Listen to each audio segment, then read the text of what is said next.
diaspora have the opportunity to exercise the democratic right by casting their vote. It is a civic duty for every individual of age because the decision we make today as Kenyans will determine the course the country will take for the next 5 years. My name is Dennis Asseto and I will be steering this ship with my colleagues who are stationed across the country as we bring you the latest news from across the country, blow by blow. And as it happens, because at Standard Media Group, we are the home of Kivumbi 2022. This is Newswire now. Voters have already arrived at various polling stations to take part in today's general election that has kicked off and will end at 5 p.m. at Jesus Fellowship Center at Kwandege, Embakasi East in Nairobi.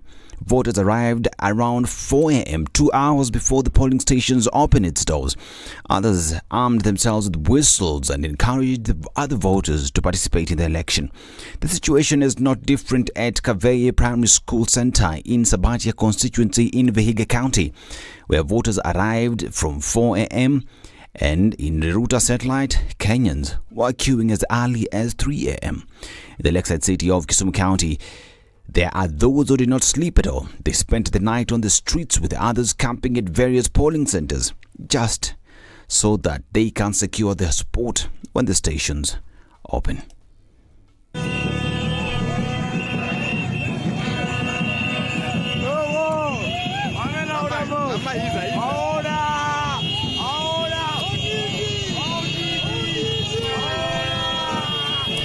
Sights and sounds of Kenyans eager to cast their vote and participate in this exercise, which is a civic duty.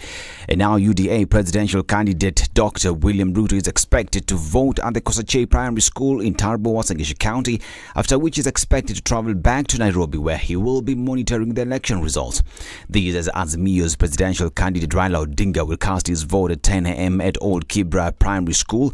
Raila will be accompanied by his wife Ida Odinga. Raila's running mate Martha Karua, on her part, will vote at Mugumu Primary School in Gishugu area in Kirinyaga County. Any time from now, we expect Karua to address the media after casting a vote. Meanwhile, President Uhuru Kenyatta will cast his vote at Mutomo Center in Gatundu South constituency in Kiambu County.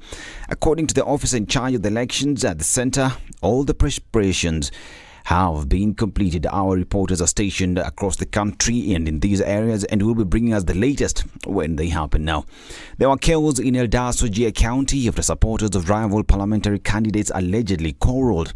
Shots were heard in the vicinity when the police were trying to control the situation, while those present had to run for safety.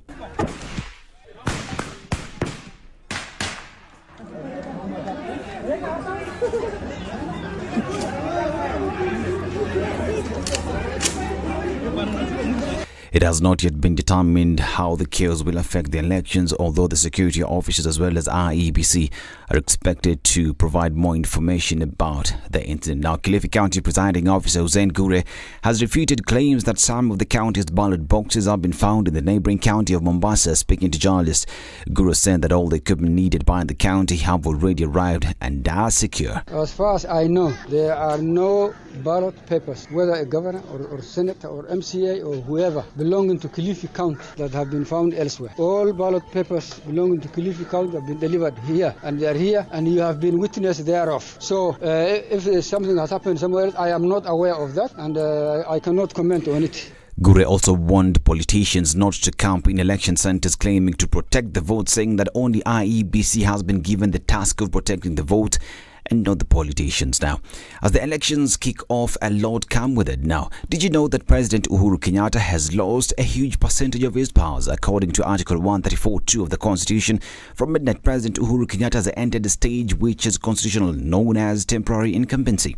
From now until the swearing in of the new president, President Kenyatta cannot make any appointments, including that of judges or any public official that the president is constitutionally allowed to appoint. The president cannot appoint or fire a minister or ambassador. Also, the president cannot issue presidential pardons to prisoners or give national awards to any official. It is expected that the president will be announced by Friday if all goes to plan. However, there is a great expectation that there will be a case in court that may push the decisions until next month when the president is sworn in. We are following up on this and we'll be bringing you the latest. This is Newswire. I'm Dennis Asseto. Good morning.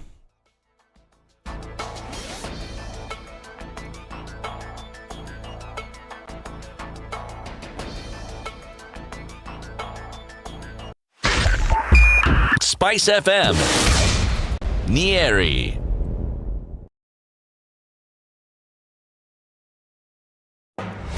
The following takes place from 6 a.m. to 10 a.m. every weekday on SpiceFM. When you're impeached, you're impeached. When you're sentenced, you're sentenced. Madam Chief Justice. Until the sentence is set aside.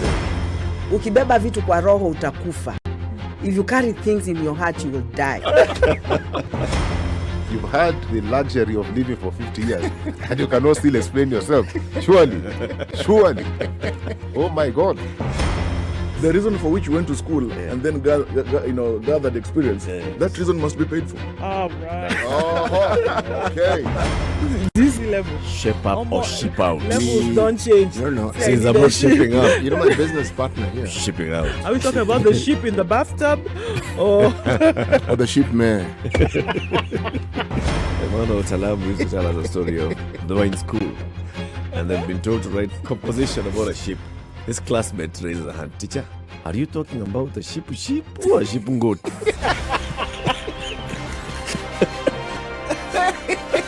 The Situation Room, Kenya's biggest conversation. waking up this Tuesday to empty streets in Nairobi. It doesn't look like much in terms of traffic and not quite sure what the day is going to look like. But welcome to August 9th. It's a day that everybody has been looking forward to. And we're looking at Nairobi streets and there's not much going on here. Traffic is flowing freely in most parts of the city and in the country because most people are lining up where the traffic is at the polls this morning. So on the streets, we should not have too much of an issue. But we'll be here to let you know what it looks like through the morning. SpiceFMKE on Twitter, let us know what the traffic situation may be in your area and we'll be able to give you those updates through the morning. But it doesn't look like it's going to be too sticky through this Tuesday.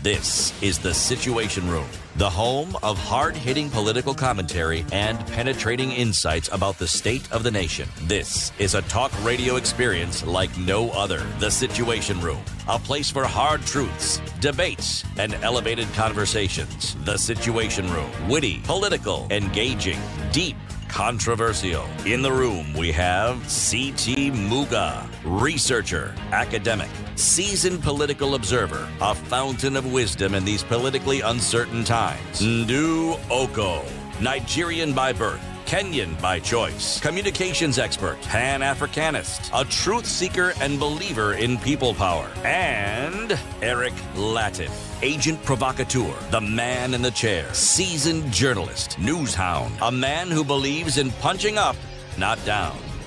This is Good morning. The Situation How are you Room, doing? the only It's way that to day. start your It day. is that morning. If you're awake, then you are headed somewhere to go and vote. We can only assume. It's a public holiday anyway. 9 minutes after 6 on the 9th day of August 2022. Hayawi, yamekua. This is it. This is the day for Kenya's general election. If you're tuned in from elsewhere in the world, if you're a Kenyan, are you registered as a voter? Are you going to be participating in this exercise from the various polling stations around the world? If you're in the country, where are you going to vote to or at? City Muga? Yes. Habari bwana. Mimi si jambo kaka. Hujambo? Mimi si jambo. Hata sisi. Yes. Siku ni leo. This is the day. Today is the day. Today is the hour. Today is today. Yes. Today is today. You do? Yes. Are you? It's today for you. Leo, I went for a Leo Duruma ni wedding. Leo. I went for a Duruma wedding. And that was the song. Leo ni leo. Yeah, Leo ni Leo. It was Leo ni leo. Ama Leo ni leo. All join. Good morning. Sijaona mpambano. Polisi uongo. Yes. Leo ni le. Leo ni leo. Yes. The one who says not Asamaye today kesho ni is a liar. Ni muongo. Yes. So the polls have opened already. That's 10 minutes ago. And as we are seeing in the coverage across the country by KTN News. Martha Karua is already queuing and she is getting identified in the Kim's kit, and then she'll be handed her ballot papers to go and vote for. I don't know who she's going to vote for as governor, as MCA, as MP, as senator, as president. You know, you never know. It's a secret ballot. Indeed it is. Over in Sugoi, William Samoei Arap Ruto has already received his ballot material. He's gone to that booth. I wonder who he's voting for. You know, these things. I wonder who his wife is voting for. I wonder who the spouses of all of these candidates are voting for. It'd be really interesting to see what that is. Yes. It really doesn't matter across board whether you're talking about president or deputy president or, you know, governor, senator, president, governor, senator. It'd be interesting to know who their spouses actually voted for or their significant others, be they who they may be. Asubuhi na mapema, Mr. Ruto has gone to do his thing. Martha Karua has been given, she's been given that one. She's getting the yellow one. That one, she's getting, hey, there are many. Next, bring that one. Take. ID. Give me back my ID. Haya, take me to the booth. And now everybody is I'm looking at Nairobi and I'm thinking of Gishugu. That place must be cold now. Are you seeing how she's dressed? Yes. And the people around her. It's cold. It must be frosty. You can see it's clearly very, very, very cold. Anyway, this is what we'll be talking about throughout the day today in terms of what's happening on the ground. Polling stations opening. Kirinyaga, we've seen. Sugoi, we've seen. We're waiting for... Where is Wajakoya voting? That's a good question. Mwaure, is Mwaure voting in Lamu? No, he'd come back to Nairobi. So Mwaure in Nairobi, and Raila Odinga, where? Raila Odinga votes in Langata. Mm-hmm. Yeah. He hasn't moved, eh? Nope. From what I know. Okay, there, we can see. Martha Karua is voting. She's inside the place. She's voting for... Zoom in.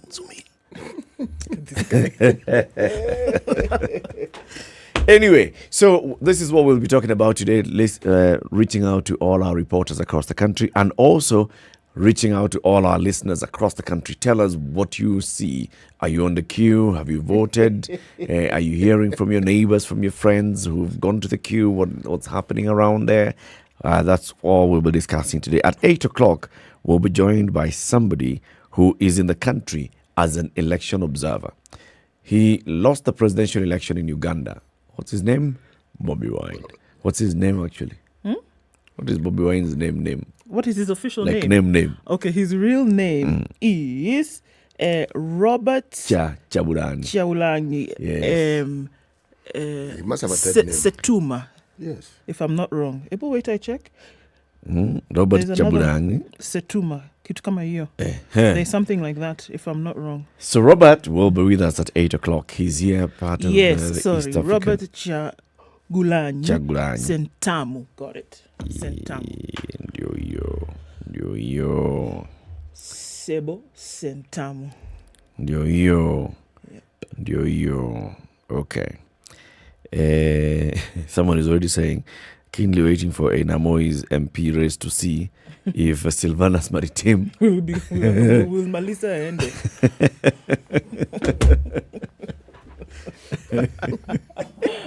Atatuone. Ata Malisa aende or not, you know, maybe atamaliza na ambiwe kapo. Rudy, you still have a lot of work to do. Oh, so Martha has actually, there she is putting all what are the color codes again? The blue is for Asmio.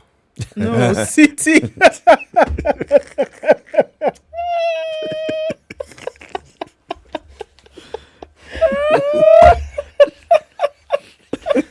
What?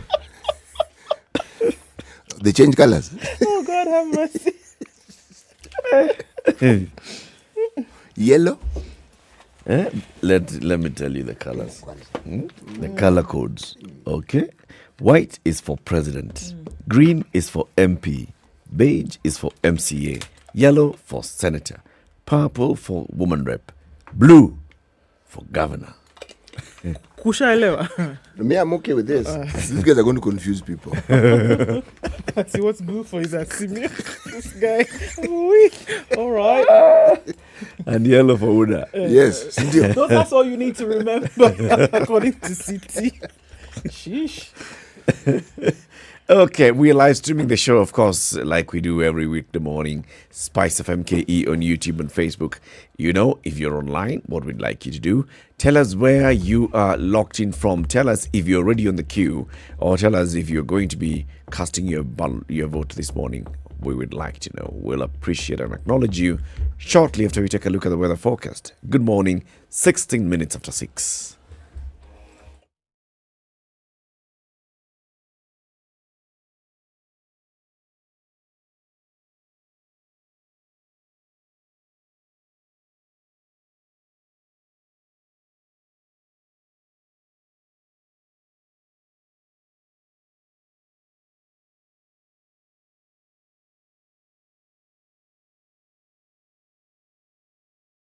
London Mulo and DJ Absolute. When the gang is together, you know it's sugar and spice. Great vibes, conversations, a lot of humor. I like to say we don't give an F, we give 3 Fs. You and I are in this relationship, so it is me to tell you who we are. When you ask a chick, how many guys have you been with? She's like, in including Nairobi, you. highs of 23 today and lows of 12. 14 degrees and partly cloudy conditions in Nakuru, going to highs of 25. Today, 19 will be the high in a mostly cloudy Nyeri at 12 degrees currently, and it's 12 degrees in Eldoret. We'll see highs of 22 and lows of 12. All right, 21 degrees and clear conditions in Mombasa, highs of 27, and we'll see highs of 28 and a clear Malindi this morning at 25. Mostly clear at 19 in Kisumu, highs of 27, and we'll see highs of 27 as well in a clear Kakamega at 17. Looking into Kampala, it's clear at 19, highs of 28, 29 will be the high in a mostly clear Dar es Salaam at 19. It's a chilly morning in Johannesburg, it's 6 degrees, we'll see highs of 20 today, and 24 degrees, it's mostly cloudy in Lagos, it'll go to highs of 29. 30 will be the high in a clear Kinshasa, currently at 20. Looking out into Beijing, afternoon Tuesday, it's raining at 22 degrees. It'll go to highs of 25, and we'll see highs of 31 in a cloudy Paris, currently at 17. It's 17 and cloudy as well in London, highs of 27. And it's clear at 29 in New York, Monday night. Coming into Tuesday, we'll see highs of 33 and lows of 27.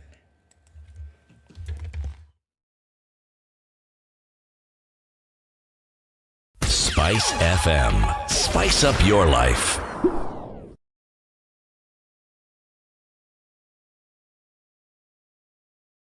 Mature, intelligent talk every morning.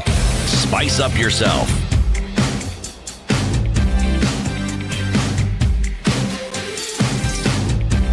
All right, 18 after. Done right.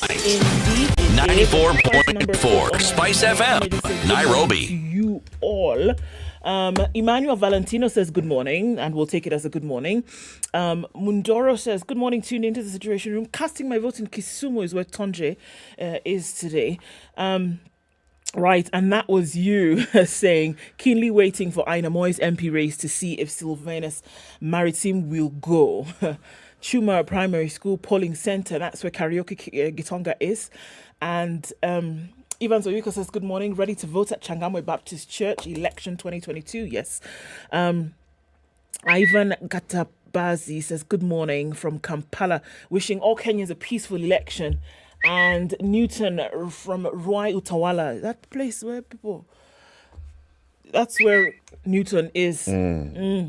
Gasheri Wambijire says, good morning, tuned in. D-Day is here, getting out to vote at Roy Sambo. Tuning from Homer Bay Primary School. The election year, people have turned up in large numbers still. I'm like, geez, if only the devil would be elected. Could have voted him out. Hello? Watu waende mbinguni teke teke. All right. Tuned in from County 042. The hour is 9. Firimbi and Vuvuzela renting the air. All right. Ed Getonga says, good morning, Kenyans, keep the peace. Govana is tuned in as well from Koriote, Nandi County. That's where Kapte is. And Adui Wawongo is listening too. All right. Racha Jose says good morning. Ruff says good morning from Larry in Kiambu County. Enjoying the view of Mount Kilimanjaro is where Stanley is this morning. Quite a number of people online. Daniel, we see you. Abraham, Ian, Kiplimo, and Mike Oramat, Benson, Ben, and many, many more. Karibuni Sana, good morning. Indeed. Nobody is saying that they are watching us or following us from the voting line. Some people are saying they're getting up to go vote, interestingly enough. If when you get to the queue, please let us know and let's know how it's going. Tell us your polling center, the station that you're going to, and then also tell us how the situation is like. So Martha Karua has already done the thing. William Ruto has done the thing. William Ruto's family has also done the thing. This is the wife. There are others, of course, who are just hanging around there, but they don't even belong here. So, like, this is the senator for Kericho County. Is it? Not Kericho, but the Nandi County. Nandi, Charargei. Senator for Nandi County. I'm sure now from here he'll be going to his own constituency to go for his own and vote for his own self. City, the day's proverb? Indeed. We are still in the country of Gabon. I'm told it's pronounced? Gabon. Gabon. Don't pronounce the N. Right, Gabon. We are now in Gabon. Okay.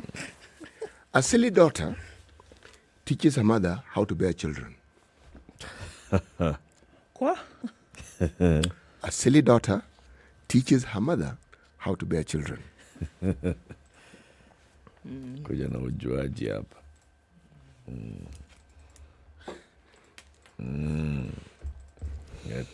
Ujuaji hapa. Silly daughter teaches the mother how to bear children. Me like it. Yeah, it's a nice one. Very nice. Very nice. Very nice. So let's look at the newspaper headlines as we also keep just tracking what's happening across the country.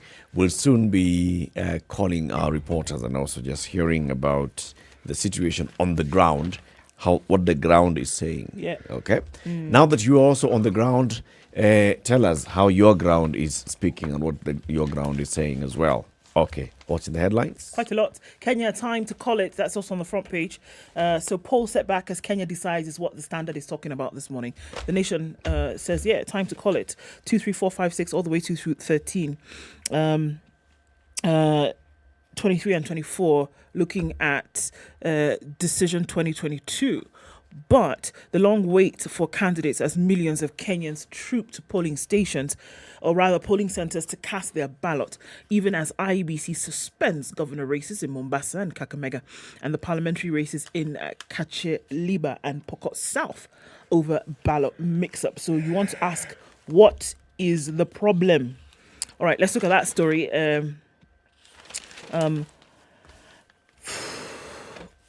Asking ourselves exactly what has happened with this ballot mix-up. Trying to find it if I can, but just a minute. We'll find it later, but here, so looking at moment of truth, how events unfolded. First, Azimio calls for DCI probe. Coalition asks for investigations after the IEBC suspended Mombasa and Kakamega governor races over ballot mix-up. Secondly, the manual list order was suspended. Appeal court suspends High Court's order requiring IEBC to use a manual register alongside electronic list to identify voters in today's election. Follow me so far? Remember, just the other day, the court says what? You must now use a manual register. Court of Appeal comes in and says, hold on, suspend that. You don't necessarily have to have one in today's poll. So we're back to where we were before. All right? You know, sometimes you ask yourself, what exactly? So, this is those temporary orders pending hearing of a case. Yes. But that pending hearing of a case affects the operations of the institution. Yeah, because at the reason why this was petitioned in the first place was to get yourself out of a situation that if technology failed, you would have a backup. Now, if you suspend that, indeed, what would happen if the technology fails and you don't have an alternate system? Remember, it is not complementary system, it is alternate, which is what the manual register provided. All right? So now we're looking at a suspension of all of that. So at the end of the day, you will just use this electronic transmission. On the other Alright? hand, there was a whole issue of translation. What was the application in court? Was the use of the manual register as alternate or as complementary? What has been suspended? Because I saw something like the IEBC still saying, well, if the KIMS kits fail and we get to that point where there is no other way of identifying a voter, we will still use the manual register. Now, that's the IEBC interpreting the court ruling. You see, the thing is, there was the insistence that they play side by side. It was not a requirement for it to be an any or situation. The court said you must have it there for you to then go to. Now, yeah, but you must have it there, but then you use it in the event of failure of the the primary system. Okay, can I continue these other points where we're looking at what has happened now, even as the poll has started? The IEBC officials have been sent packing. We saw this happen in Homa Bay County, where 5 electoral officials, some are calling it 7, Standard is saying 5, electoral officials found at the home of a parliamentary aspirant in Homa Bay County are suspended and replaced with immediate effect. There's been a peace promise. Candidates tell observers, led by former Tanzania President Jakaya Kikwete, they support free and fair polls. All right? Then there are mediation efforts. Cohesion body names a 15-member team to reconcile expectations and post-election outcomes. So this whole Mombasa, Kakamega, Kacheliba, Pokot South debacle is something that a lot of folks have already started to speculate about and ask themselves, so what happens in this case? When will it be? When will they sort it out? Because it doesn't look good. The Electoral Commission officials from Homa Bay, Kisumu and Bungoma counties have been arrested and sacked over rigging claims. The IEBC dismissed and placed 4 officials in Diwa constituency and 3 in Webuye East, respectively. Homa Bay County Returning Officer Frederick Apopa confirmed IEBC had dismissed some officials who were arrested after they reportedly held a secret meeting with 2 candidates. One of the candidates is seeking an MCA seat and the other is eyeing a parliamentary seat. Apopa said the 4 were a presiding officer of a polling station in Kanyodoto Ward, 2 deputy presiding officers of 2 polling stations in Kanyodoto Ward, and a clerk of the polling station in Kwabai Ward. The suspects had been handed over to the IEBC for further action after their arrest. Preliminary investigations indicated that the officials had held a secret meeting. The officials violated the Electoral Code of Conduct by meeting the candidates.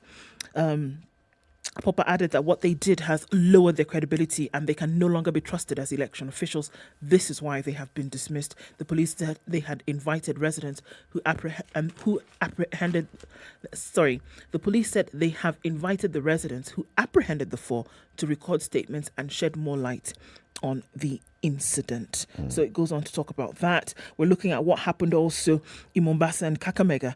The IEBC suspended elections for the Mombasa and Kakamega governor races and 2 elections in West Pokot. Officials discovered ballot papers for members of the National Assembly in Kacheliba and Pokot South had printing errors. According to the constituency returning officer Wilson Kimutai, there was a mix-up. When we checked, we realized the ballot papers have candidates for Pokot constituency.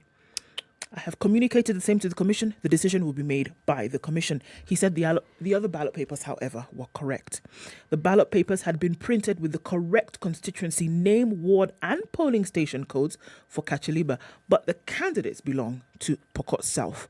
The names, photos and symbols belong to the candidates in Pokot South, but every other detail was correct. In Pokot South, the Kenya Union Party candidate David Kosing raised concern that the ballot papers meant for the National Assembly had names and photos of candidates in nowhere but Makueni County. In Nakuru, the government has lifted the dusk to dawn curfew in parts of Elgeyo Marakwet, Baringo and West Pokot counties for 3 days to enable them vote. But this recent announcement is raising some problems. So, details of one constituency, details of a candidate in another county. IEBC is not telling us when this will be rectified for the election then to continue properly in these areas. Doesn't look good at all. Okay. Let's just hope that those are the only mix-ups that are there. And that everywhere else, so we're going to have an election in all the other constituencies. So it's 290 minus 2.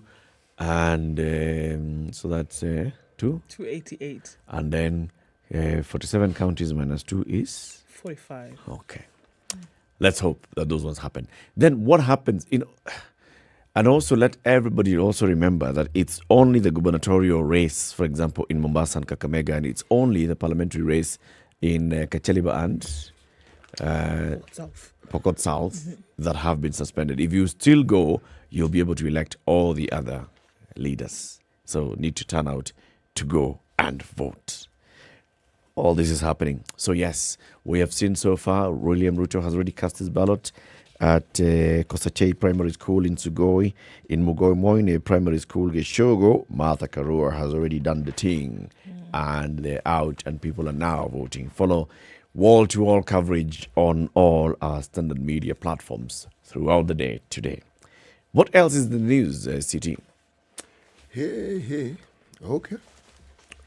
Today, goodness gracious me, it is the same story everywhere. But let's move away from the election just a little bit and look at something that's happening in China. Remember, Biden, when he came in, there had been a trade agreement that the U.S. had worked on with Kenya.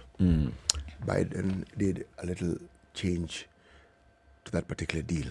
Now, of interest, one of the things that the U.S. has also been trying to do is to divest the operations of some of its companies in China. Now, this article in the Business Daily states Nairobi eyes companies fleeing China in Biden deal. Kenyans vying to become the manufacturing hub for American companies seeking to relocate or diversify out of China in fresh trade talks with Washington. This was opened in Nairobi in July. Industrialization and Trade Cabinet Secretary Betty Maina said Nairobi will be negotiating a deal that will lay ground for manufacturing base for U.S. firms with a key focus on tech factories.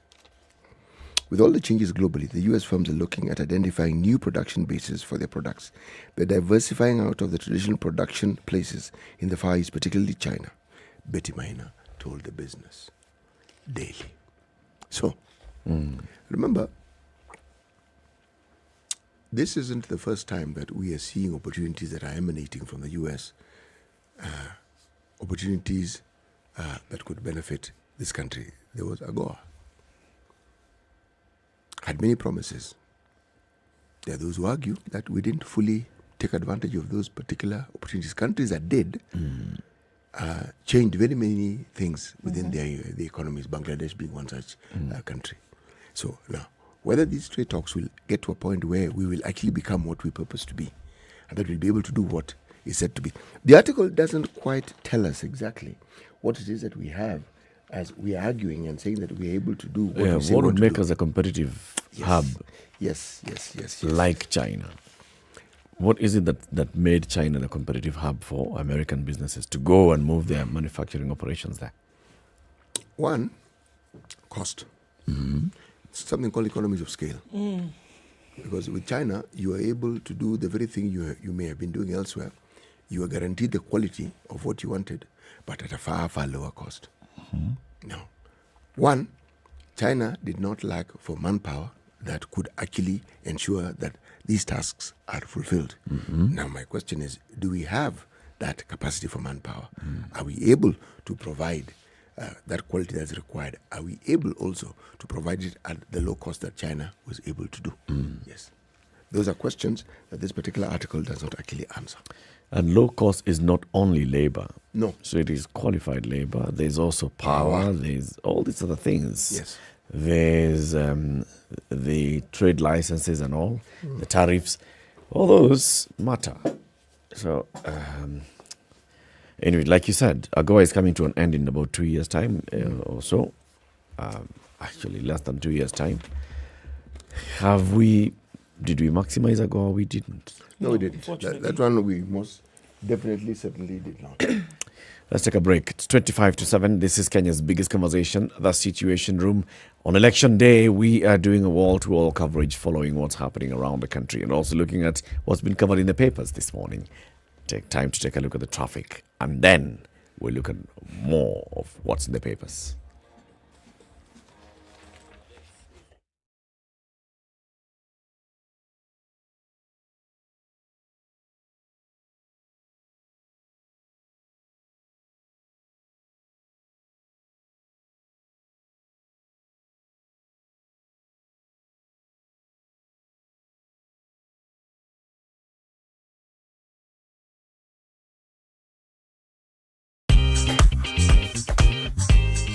Digger Classifieds is an all-in-one platform to find jobs, buy and sell motor vehicles or properties,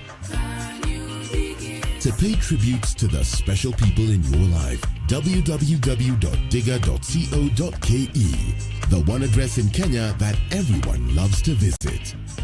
Digger Classifieds.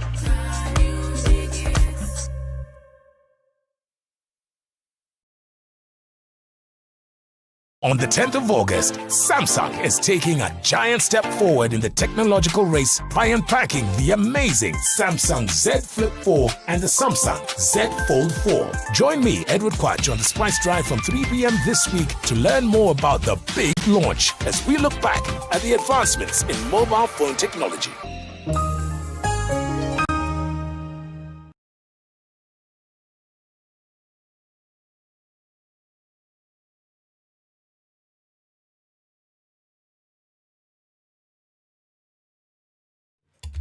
Not much happening on the roads this morning. We're looking at a little bit of it in the CBD, but even that is really negligible.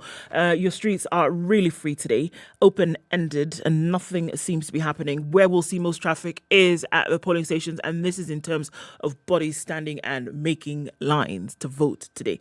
So we're not going to have an issue with traffic. It doesn't look like it, at least not for now. But we will keep an eye on the streets and see what's going on in different parts of the city, as well as outside in other parts of the country as well. So for now, looks good.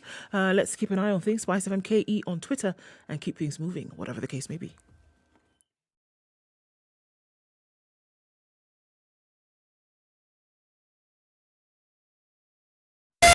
Spice FM, Malindi.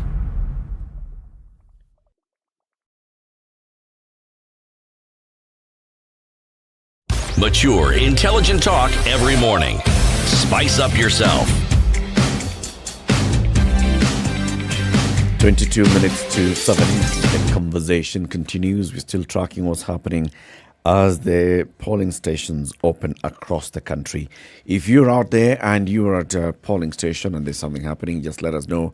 Tag us on Twitter at SpiceFMKE or post a comment on our Facebook page, SpiceFMKE. Page 17 of the Standard today. And I think the back page of the Nation today is about what was happening in the Supreme Court yesterday. So, a 5-judge bench of the Supreme Court yesterday delivered a judgment on the matter of the CDF Act 2013. Now, the coverage in the paper said CDF is unconstitutional. Supreme Court declares members of Parliament will no longer manage or allocate themselves money for constituencies development. This is after the Supreme Court found that the CDF law is illegal. According to the bench, composed of Chief Justice Martha Koome, the Deputy Philomena Mwilu, Justices Smokin Wanjala, Njoki Ndungu, and William Ouko, the Constitution does not envisage MPs implementing projects for the public as part of their service delivery. They found that MPs are only allowed to legislate and oversight the national revenue and its expenditure. The court was of the view that the CDF law grants MPs powers to carry out counties' functions. This, they said, offends the separation of powers, adding that all the CDF functions and community projects should be linked to the counties and not Parliament. Read it in the Nation. So what we're looking at is on the back page of the Nation today, and the Supreme Court has dealt members of the National Assembly a huge blow by nullifying the CDF Act, which significantly reduces the influence in allocation of resources. So looking at this judge bench, of course, that did this, in ruling that limits the MP's role to legislation, the court has also found that the Act is unconstitutional on account of procedural lapses by failing to involve the Senate in its enactment. The judges say the constituency, as conceptualized in the 2010 Constitution, is tied to political representation and not service delivery. According to the ruling, in its true essence, a constituency is a form of territorial districting that defines how voters are grouped for the election of members of parliament and are not conceptually envisaged to be service delivery units. It leads to an ineluctable conclusion that the role that a constituency as an electoral unit discharges and its place within the constitutional scheme is tied to the functions constitutionally vested in the MP. The role is a legislative role and not a service delivery mandate. So essentially, you cannot then be saying that you're using this fund to deliver services because that is not your role as a member of parliament. I got a sense when I saw this and then I looked at the judgment that I think we've gone to the election mode and then also lost a bit of our backgrounds. This case was first taken to court by Tisa Wanjiru Gekonyo and others in 2013, and they were challenging the CDF Act 2013. It then went to the Court of Appeal. It then went to the Supreme Court. The High Court had said the CDF Act is unconstitutional. That was appealed. That was appealed again, went to the Supreme Court. The Supreme Court was dealing with what was before it, which is the case that had been filed at the High Court. With regards to CDF Act of 2013, which had found CDF Act unconstitutional because it was a function of Parliament. Okay? What did they do in 2013? They went back to Parliament and they said, okay, actually, yes, Parliament, we cannot be doing development. That is the role of executive arms of government. The national government has functions. The county government has functions. The national government went to Parliament with the NGCDF bill, which was passed and enacted. NGCDF Act of 2015 creates the NGCDF, which is currently in place. The NGCDF currently is not a parliamentary thing. It's a national government thing. In fact, it says it is the national government performing its functions and recognizing a constituency as a nice unit where it can take its functions. So NGCDF was created where the national government performing its functions of education, of national infrastructure and such, goes to the community and tells the community, as the national government, we understand that you've got priority areas. We'd like you as community to decide what priority areas you want to run. And communities, not the MP, communities elect a committee called the NGCDF committee. The constituency committee is the one that determines what projects to be run.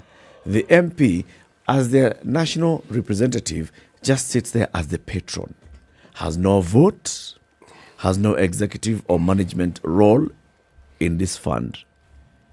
So CDF, as it currently runs, has not been declared unconstitutional. It's a previous law. No, the CDF is not declared unconstitutional. It is the MPs now who are precluded from. And they're not. Yeah. Currently, they're not. They're not. It's the CDF Act that was giving them that role. In the current one, MPs are just patrons. I mean, they just sit there, they ask. So just to make sure that their people... They play an oversight role. It's like a non-executive chairman. Yeah. Right. It's the oversight role. It's oversight. Which actually is what their role is in our constitution. So saying that MPs have been dealt a blow as they will no longer blah, blah, blah, blah, CDF. Okay, technically, yes, they cannot allocate themselves, but they're not.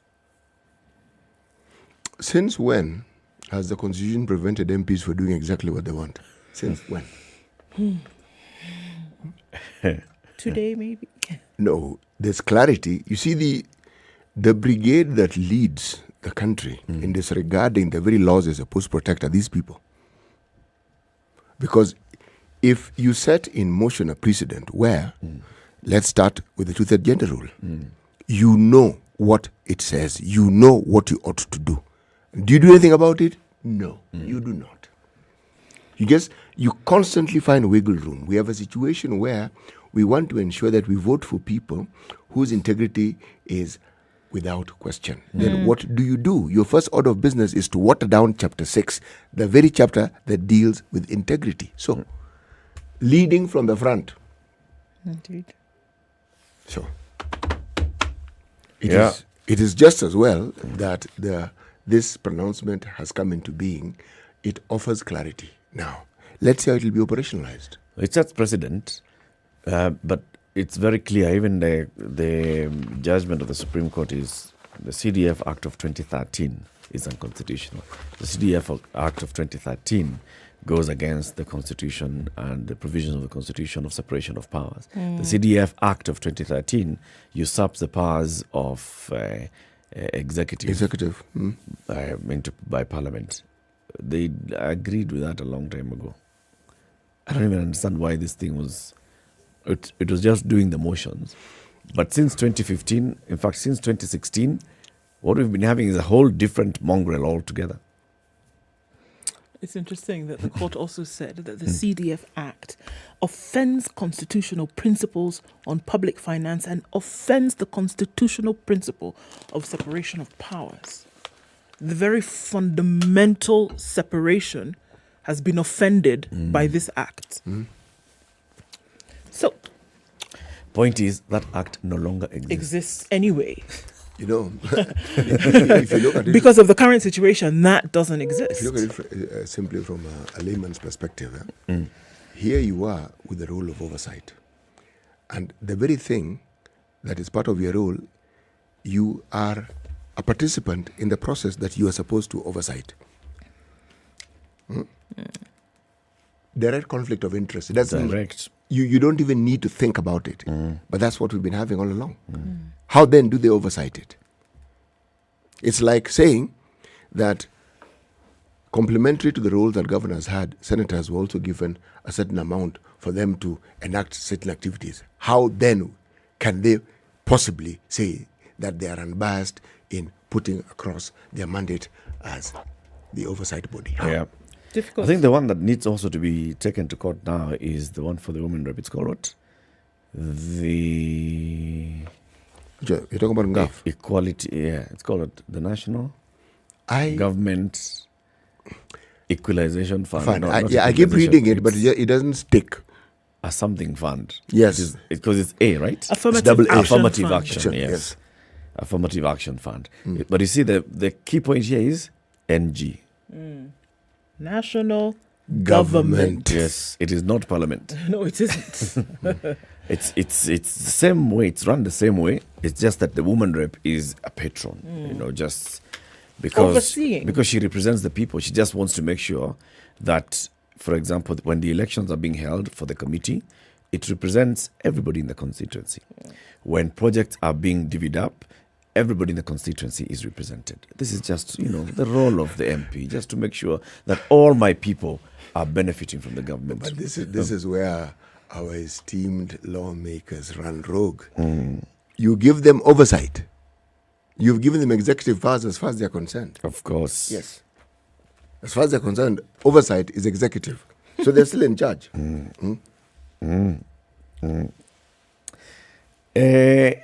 Mr. Mwaure Wahiga is queuing to vote in Nairobi. Yes. And he is now the second presidential candidate that we are seeing going out to vote. We've seen William Ruto in Sugoi. We've seen Raila's running mate, Martha Karua, in Mobilization Primary School, Gishogo, Kirinyaga County. Now we are seeing Mwaure Wahiga, the fifth, in Nairobi. All of them, you have to call them the fifth. Yeah, all of them are the fifth. Fifth designate. Another story in the papers, please. Okay, so it's an interesting one here that it's inside the nation is called an election for a hungry nation. Although agriculture is the backbone of its economy, Kenya can't produce enough to feed its bulging population and relies heavily on imports, even as it goes to the polls. Can the nation ever feed itself? That's the question that's being asked, to say, look, the person who comes in is the one who's going to be able to, or the hope would be that they would be able to help. 2019, Kenya ranked 86th out of 117 counties, or other countries, I beg your pardon, on the 2019 Global Hunger Index, underscoring the enormity of the food catastrophe the country is currently facing. Women and children starving to death in their manyatas in northern Kenya is one thing that was looked at there. Ironically, agriculture is the backbone of the country's economy, constituting about 33% of the GDP and supporting livelihoods of about 75% of Kenyans. So the question is, why can't Kenya feed itself? Experts are attributing Kenya's current food woes to a cocktail of factors, including fundamental governance blunders, obsession with maize and wheat product, a population implosion, corruption, degradation of agricultural land, and climate change. So they're saying these are the reasons why Kenya currently is unable to feed itself. And it goes through all of this. But the question is, what is the solution? Importation of grain, namely maize, wheat and rice from the region and overseas. The bulk of rice consumed in Kenya, about 400,000 tons per year, comes from Asia to supplement local production, which stands at just 35,000 to 50,000 tons.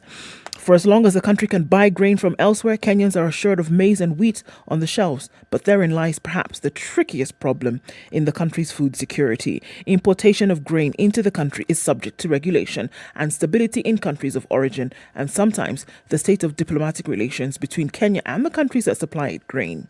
The solution is for Kenya to begin to put in programs to grow its own food and feed its population first, and then sell its surplus. That is what is being looked at. 53 million people, 60 kgs annual consumption of maize per person in Kenya, 22% of Kenyans staring at acute food crisis this year alone, 28% urbanization in the country, 3 is the number of people each Kenyan farmer feeds, 2.4 million the tons of wheat consumed in Kenya in 2021, 86 is Kenya's position on the Global Hunger Index, 250 shillings is the highest cost of maize flour in Kenya's history, which is what we're currently dealing with today. When they say agriculture is the backbone of the country, what do you think they mean? They mean that a majority of the Kenyan population is practicing agriculture and relies on agriculture as their, first of all, daily pastime. Right? First of all, as daily pastime, and then as their main source of income. Now, that part of income has gone. Daily pastime is what is left. So what does a backbone do? The backbone is what helps you to stand erect. It allows you to bend over and be flexible here and there. It supports everything else. Can agriculture currently, as we speak, support everything that Kenya needs for a thriving economy? It can't. It can't. So is it really the backbone? It can't. Maybe it's what it was touted to be in the beginning. Well, it's still currently it's a significant contributor. It's a great driver. It's still the largest driver of Kenya's economy. It's still the backbone of Kenya's economy. Even if you remember, even if during it's a weak COVID, backbone, it's still one. It's still a weak, but it's still one. Yeah. Even during COVID, it was still the only sector that actually remained thriving. Whether it's agriculture for food production or agriculture for export of goods or sustenance. You know, the reason why I asked the question is because, yes, the vast majority of our farmers are small-scale farmers, and most of them farm for subsistence. And if there's anything beyond that, then yes, it can be commercialized. But remember that over time, even before we got into the 21st century and officially we had entered the communication age, agriculture had slowly been overtaken by other sectors as the primary source of revenue for the country. Slowly, but very, very surely.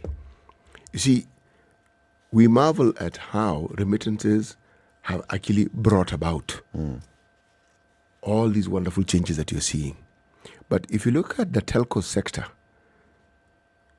if I'm to look at how it is people who generate wealth for themselves and for others, the telco sector has taken a very, very key role in that particular in that particular aspect. There's a time that People made money in this country by being farmers. Whether they were growing barley, or wheat, that's how people made their money. Yeah. And it was steady and you could see it. Coffee thrived, tea thrived, sugarcane thrived, all these things thrived. Pyrethrum, maize. Yeah. They could still be thriving, but somewhere along the line something happened. And they didn't only lose their last. It's not that the demand for these things ceased. No, it didn't. No. In many cases, it would have increased even. But it has increased. Yeah. Why do we import sugar? Why do we import maize? Why do we import grain? Why? But, I think, unfortunately, I don't think that we've been able to strike the delicate balance then between what you produce in country and then meeting the nutrition needs, the hunger needs of the country, and then looking at, all right, because you find a lot of people can do that, they meet their need, and what they do then is that they bring in luxury. But the very staple to feed and to have a surplus so that you have food in the barns, we've not been able to strike that balance just yet. I think there are people who deliberately ensure we do not strike the balance. I'm saying this because if you look at the Kenya Farmers Association, it was beautifully structured and it made it possible for the very thing we're saying to be so. Anybody who comes from an area where whatever farming took place, you found a vigorous structure, whether it was a SACCO, whether it was... But believe me, farmers were supported. Yep. You'd go to the homestead and you'd find a place where they've actually piled up fertilizer, meaning it's provided for. That very same SACCO organization, in the event that someone needed money for school fees, against the produce they were anticipating, they'd be given money. So people conducted their lives well, and they knew. If it was tea, you knew a time for a bonus would come, and you'd plan with it. Are we saying that there's no demand for these products? There are. So how did it come to a point where suddenly it's a hit and miss? I could hazard a theory. Please. Remember, we even hosted, was she the secretary for cooperatives? We did. Right? And also somebody from Cooperative University. And they're telling us about, the journey of Kenya's cooperatives. In the 70s and the 60s, Kenya's cooperative movement was leading. And even now, it still has a place in the world. Yes, it has a foothold, a strong one. So that whole thing of people organizing into cooperatives was a big thing. Coming to the 80s, and the politics of it started interfering. And I think the political leadership in the country then was not comfortable with people organizing themselves in any form apart from just the one party. The only cooperative that was allowed in the country was KANU. You cannot be a member of it. You're a member of what? So they started just breaking them down. The entire cooperative movement, very many... It was dismantled. Because the farmers were actually operating in the cooperative societies. They were. KBGCU, KPCU, blah, blah, blah, blah, were cooperative unions. And they were just all stripped, broken down, do not organize. Cooperatives were ways of people, citizens organizing. Break organization. For political reasons, what you actually end up doing is you break organization and the structures that were supporting the economy. Actually, you put it well, because what you then saw happening, the wealth that was created by these cooperatives also dissipated. Yep. Because the farmers were not dependent on the government in any way, so to speak. They, in fact, supported government because they were a success story, irrespective of how you looked at it. You see, it's odd that whatever it is that the farmers, through their cooperatives, produced, these are things which were in demand then. Now, with an increased population, you would assume the demand would have increased. And the demand did increase. And when the demand increased, then somehow the production that was supposed to meet the demand fell short. And suddenly, windows that were created so that we could meet a certain shortfall in our own production now became the mainstay. Instead of importing the 20-30%, people are now importing 60%. Yeah. And so the local farmer produced and did not know what to do with it. Precisely. So you give it up. You do something else. It's unfortunate. Keep it here for more conversations. In the next hour, we start talking to our reporters from across the country to hear how it is. So polls opened 59 minutes ago. We have already seen William Ruto has voted, Martha Karua has voted, Mwaure Wahiga is on the queue about to vote, and very many people are already forming the queues. A very good morning to you wherever you're tuned in from. It's now 7 a.m. on Election Day.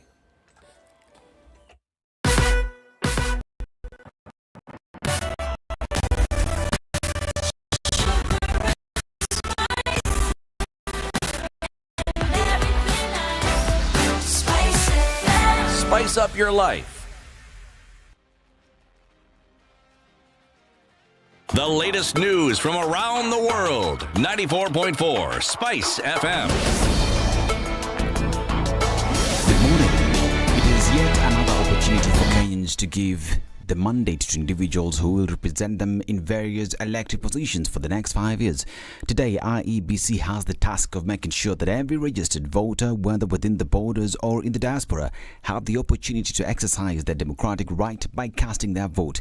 It is a civic duty for every individual of age because the decision we make today as Kenyans will determine the course the country will take for the next 5 years. My name is Dennis Aseto, and I will be steering this ship with my colleagues who are stationed across the country as we bring you the latest news from across the country, blow by blow, and as it happens, because at Standard Media Group, we are the home of Kivumbi 2022. And now, UDA presidential candidate William Ruto has cast his vote in Sugoi Kosache Primary School, accompanied by his wife, Mama Rachel Ruto. Speaking after casting his vote, Ruto called upon Kenyans to exercise their right to vote, for the calling on Kenyans to maintain peace. I feel very good that after so many months of campaigning and speaking to the people of Kenya and selling our agenda and our manifesto and having discussions across the country, this morning it's D-Day, and we have come to vote with my wife and my neighbors and the people in this community. As you have all seen, everybody here wants a peaceful process. We even have had a spontaneous prayer, and that prayer was all about having a peaceful election. He says it's upon every Kenyan to go exercise the right vote because that is how they will put into office individuals who will steer the country forward.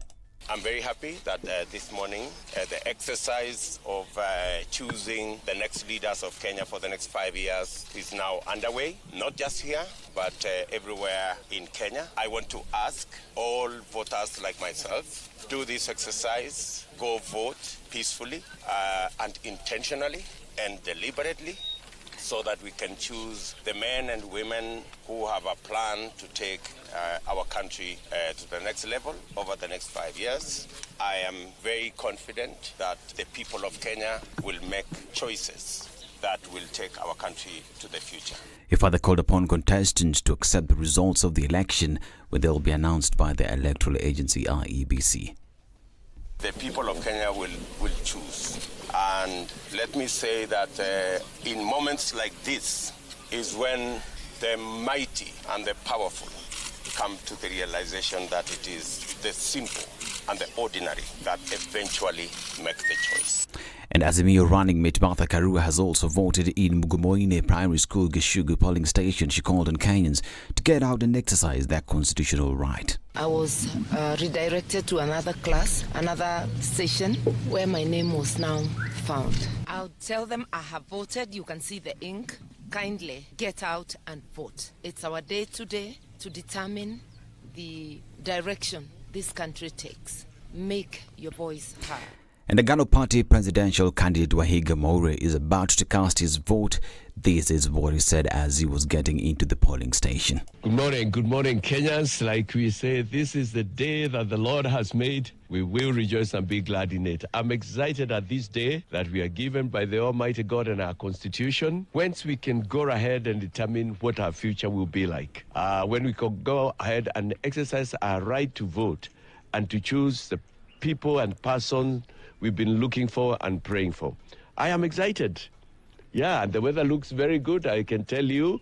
And you know, this is very important for us Kenyans. Like we've been saying, it will determine our future, it will determine how our country goes. And it's your right.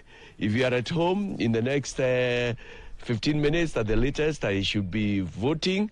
I urge you to wake up, to arise after you finish taking that cup, if you can just afford it. And we equally urge you to get out there and go vote, exercise your constitutional right. And remember, Standard Media Group is your home of Kivumbi 2022, bringing you the latest with regards to these elections, blow by blow, and when it happens. Be sure to be part of that journey. My name is Dennis Aseto. Good morning.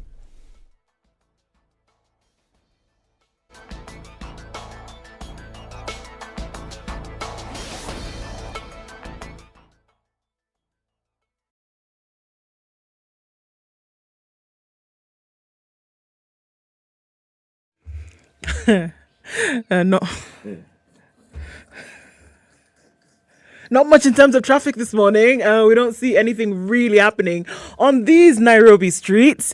There's no traffic coming off the Thika Superhighway. It looks pretty good getting into the CBD. And it also looks really good coming off out of Westlands into the CBD as well. You'd normally see the red of traffic in the middle of the city, but that's not happening today. Coming off Mombasa Road looks good as well, as it does on Jogo Road, which again is a normal traffic spot. So it looks like all roads lead to the polling centres this morning, and that's what we're going to see maybe later on in the day, but we're just going to hold on and see how that pans out. SpiceFM KE on Twitter to keep things moving this morning.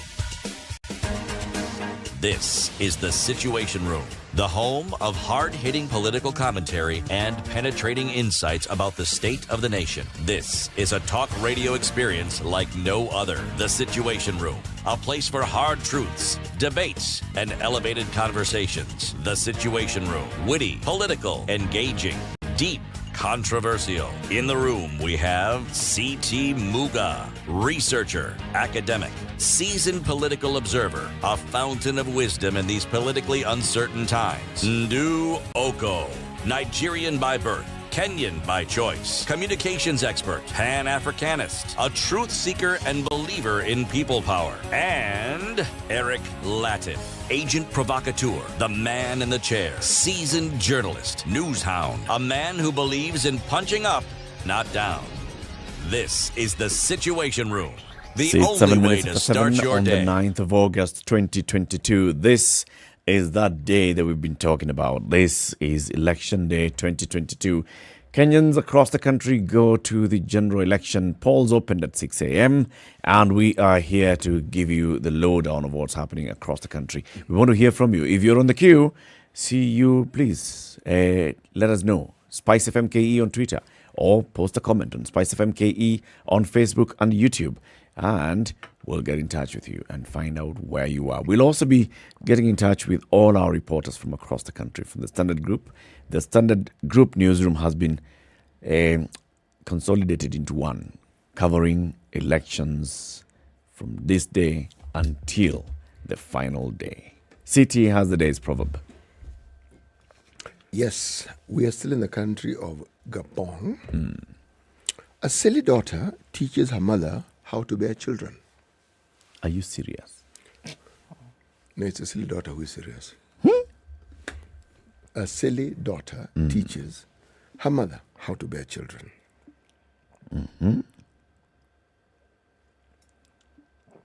It's true. Silly daughter teaches mother how to bear children. Yes, sir. Okay. Becky says it's confusion galore at Wahiga Primary School, Kaha West. What do you mean, Becky? What's confusion galore? Who's confusing whom? Hiya. Okay. Timothy Kaula is in Zambia. Yes, good morning from Zambia. Wishing all Kenyans a peaceful election. Abibu Giba is Gambian and living in Germany and saying all Kenyans, peaceful election, there must be a winner and peace should be maintained. Africans, please stay away from violence. 256, Uganda has learned a lot from Kenya. That's Guma Joshua. And he's saying Uganda has learned a lot from Kenya politically. Please keep the peace. Our love to you. So peace messages coming in from different parts of the world, asking Kenyans to vote in peace and hopeful for a peaceful election and results announcement thereafter. Okay. People voting from very many places. People already posting their inked fingers on social media to show, yes, I have done it. I have participated in the poll. This is what is happening. We'll be getting in touch with our reporters shortly. Please also let us know, Becky, let us know what kind of confusion you are witnessing at Kaha West. Mickey says, good morning, the Situation Room. I'm live from line at Ofafa Memorial Hall. How's it been, Mo? How's it been there? In Kisii, queuing up to vote is Morgan G. Let us know what the experience is. People who are already in and out. It's been an hour and 10 minutes since the polls opened across the country. Okay? Our reporters from across the country are joining us now on the line. We've got Saada Hassan, who is in Mombasa. Saada, good morning. Good morning. Thank you very much for speaking to us. You're in Mombasa. Please tell us exactly where in Mombasa you are, which constituency, which polling center. Right now, I'm at Nyeri constituency. It is one of the 6 constituencies of Mombasa County. And here, everything is quite smooth. I'm at Uwanja Wambuzi polling station, which is at Kongowea. Things are smooth. We've seen Kenyans are coming in slowly to cast their vote. We've seen people also living with disability are being able to walk in, and they're just taken straight to where the ballot boxes are to be able to cast their votes after, of course, going through the polling clerks to confirm their details and, present their ID and all that. But before that, we were at Beta constituency, which is also one of the 6 constituencies of Mombasa County. And that things are not quite easy because right from yesterday, there was an issue with the ballot papers being, there was an issue with the ballot papers, whereby you find that some of the ballot papers belonging to Kilifi County for the governor's seat were in Beta constituency, and that was the whole issue. So you find that some of the candidates who are there present and their agents were not able to come to an agreement easily, and that, as a result, delayed the whole process. And the agents and the IEBC officials had to spend their whole night at Mvita Tallying Center, which is the main tallying center from Mvita constituency. And as a result, today, most of some of the polling stations within Mvita constituency will delay their voting process. In fact, up to now, some of the polling stations have not started voting.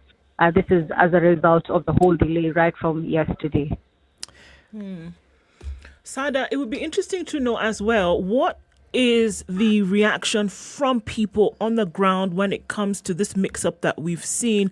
I know there was some speculation, but have you been able to see what the mood is when they see that this confusion has taken place, and what are they saying about it?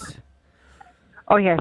In fact, as we passed right through some of the polling centers, right from around 5:30, most of the Kenyans had turned up to cast their votes, but to their dismay and surprise, some of the polling stations were not yet opened. Or you find that the polling clerks were there and there were no ballot papers. So most of them were disgruntled, and in fact, some of them went back home saying that they will rather come later in the day or they will not vote. So it is quite a tricky situation, but we were able to speak to the returning officer at Mvita Tallying Center, and he said to compensate for this full delay, they will be able to at least give more time within the constituency, the polling stations affected. Saada Hassan, Standard Group reporter, reporting to us from Mombasa. Thank you very much for this link. We'll be linking up with you a bit later for an update. Absolutely. Asante. Let's cross over to Kakamega. Senator Cleopa Malala is on the line. Good morning, Senator. Good morning. How are you?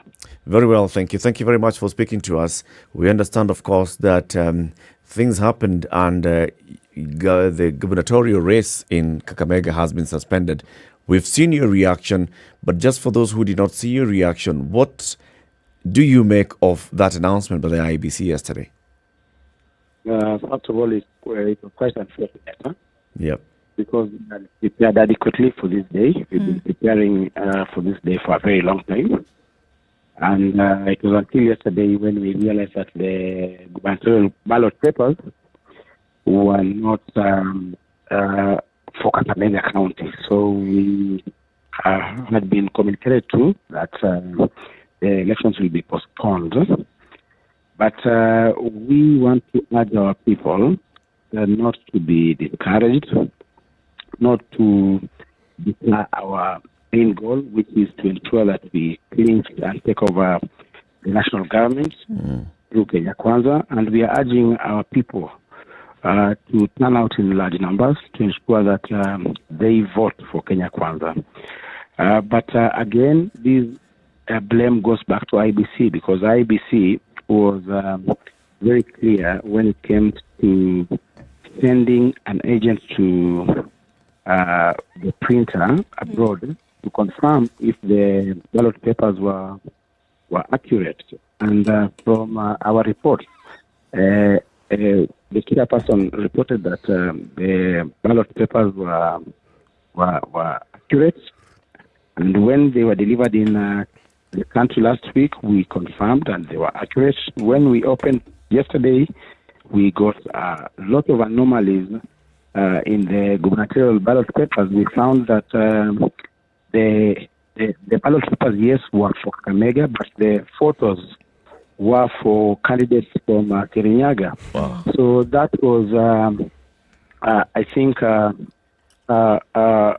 we blame completely the IEBC officers who are supposed to verify the ballot papers for printing, because it has really inconvenienced the candidates, and this might even affect the voter turnout in Kakamega.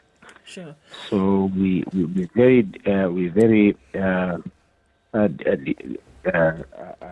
not satisfied with the preparedness of IEBC, but we want to urge our people that come on, we will abide by the resolve and the direction that IEBC has given us, that they will announce or gazette the date later, and we shall be voting for the Kakamega governor on a later date. But for today, eyes on the goal. We are still focused to ensure that William Samoei Ruto becomes the president. We are mobilizing our people. We are urging all the supporters who are supposed to come and vote for us to wake up and turn out in large numbers and ensure that we vote in William Samoei Ruto as the president. Senator, so from based on what you said so far, so you're comfortable with the information that IEBC has relayed to you as candidates, and at the same time as supporters who would have come out to vote. Are you comfortable with that information and satisfied that, in the near future you will hear the next steps? No, of course, there's little we can do, because we were there when we were opening the ballots as candidates, and we witnessed that anomaly, and what we are saying as candidates, sometimes man is to error, and we need now to live with the error as it stands, and there's nothing we can do as it stands right now, because you can't be voted in without the correct ballot papers. Sure. So sometimes it calls for soberness and understanding when it comes to issues like these ones, and we're just calling our people to calm and vote in peace, and ensure that we focus on those other elective posts, because we still have 5 more posts that we are voting for today. And then at the appropriate time, I'm sure we will have the elections for Kakamega gubernatorial seat, and all will be well. So it's a matter of tolerance, a matter of it's pragmatism. Exactly. So you don't have to bring issues about it and spoil the entire elections because of just one anomaly in the printing of the ballot papers. So as we speak this morning, where are you, Senator? Yeah, I'm in Kakamega. I'm moving around, ensuring that we have our agents in our polling stations. We have 1,682 polling stations in Kakamega. So deploying of agents and ensuring that we have at least 2 agents in every polling station. Of course, one will be inside and the other one will be waiting outside, just to ensure that we can replace them whenever they feel fatigued or whenever they feel that they need to get themselves out of the room. Yes. So we are really coordinating on issues of agents, and also talking to our mobilizers to ensure that we mobilize our supporters to come out in large numbers and vote for our preferred candidate. From what you hear so far, are all the 1,682 polling stations open? No, they are not all open because we are using an application which is updating us on the progress. And so far, we have confirmed, let me just check, around 1,432 polling stations. The application simply is it's urgent, and the agent types when he has arrived at the polling station, and when the casting of the votes has started. So far we've gotten response from 1,432 polling stations. We are yet to monitor what is going on in the polling stations, which we've not received any feedback. So some 240 have not yet reported that they've started voting. Yeah, they might have reported them, but maybe the agents might not have reported. The polling station might be open, but maybe our agents have not reached those respective polling stations. So we are yet to do. Our response team will work out after an hour. We'll be able to know what is the cause of them not sending the response message to our system. Okay. Senator, we thank you very much for speaking to us this morning. And of course, we know that it's going to be a busy day for you. Despite the disappointment, it's good to hear that you are saying, okay, that is one setback, but it doesn't stop everything else from happening. We wish you all the best. Thank you so much. God bless. Thank you. Thank you. Senator Cleopa Malala there, who is a gubernatorial candidate for Kakamega County. Remember, Kakamega County gubernatorial race has been suspended by the IEBC. A new date will be announced and gazetted later. Polls opened at 6 a.m. It's now 1 hour, 20 minutes since that happened. We're already seeing people saying what they've been seeing happening. Rafiq tells us, went and voted in Nakuru West, done in 30 minutes. Very peaceful, efficient and comfortable. Now it's to wait for the results. A good thing.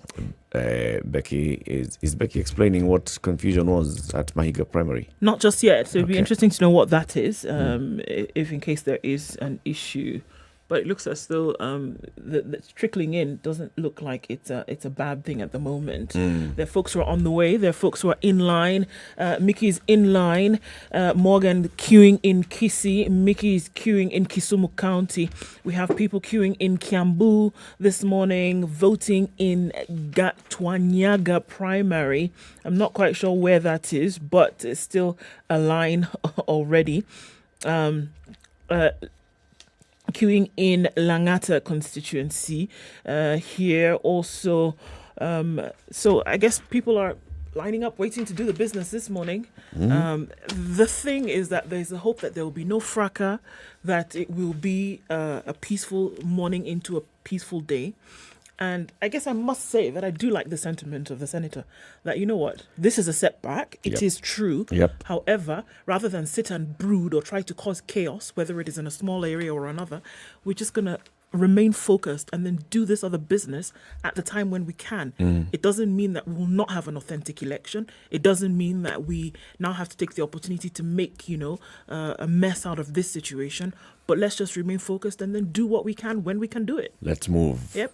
The thing is, let's move onwards. You know what is of interest is Senator Malala actually gave a very hopeful message, and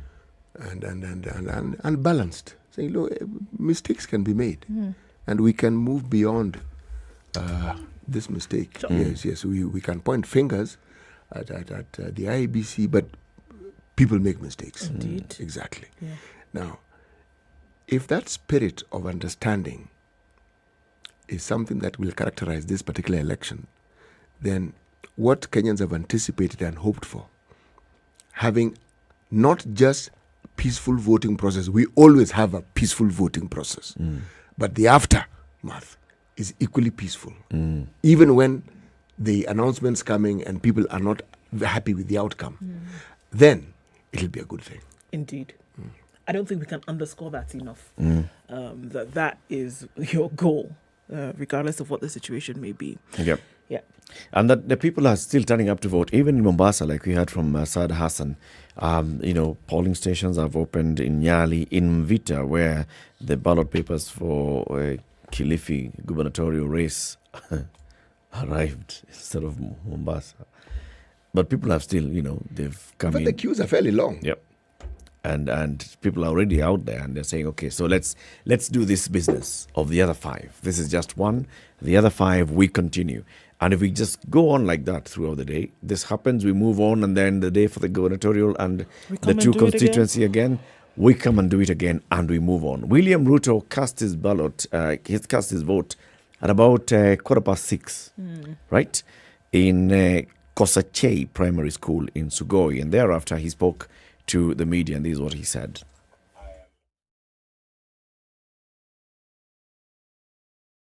I am very confident that the people of Kenya will make choices that will take our country to the future. This morning,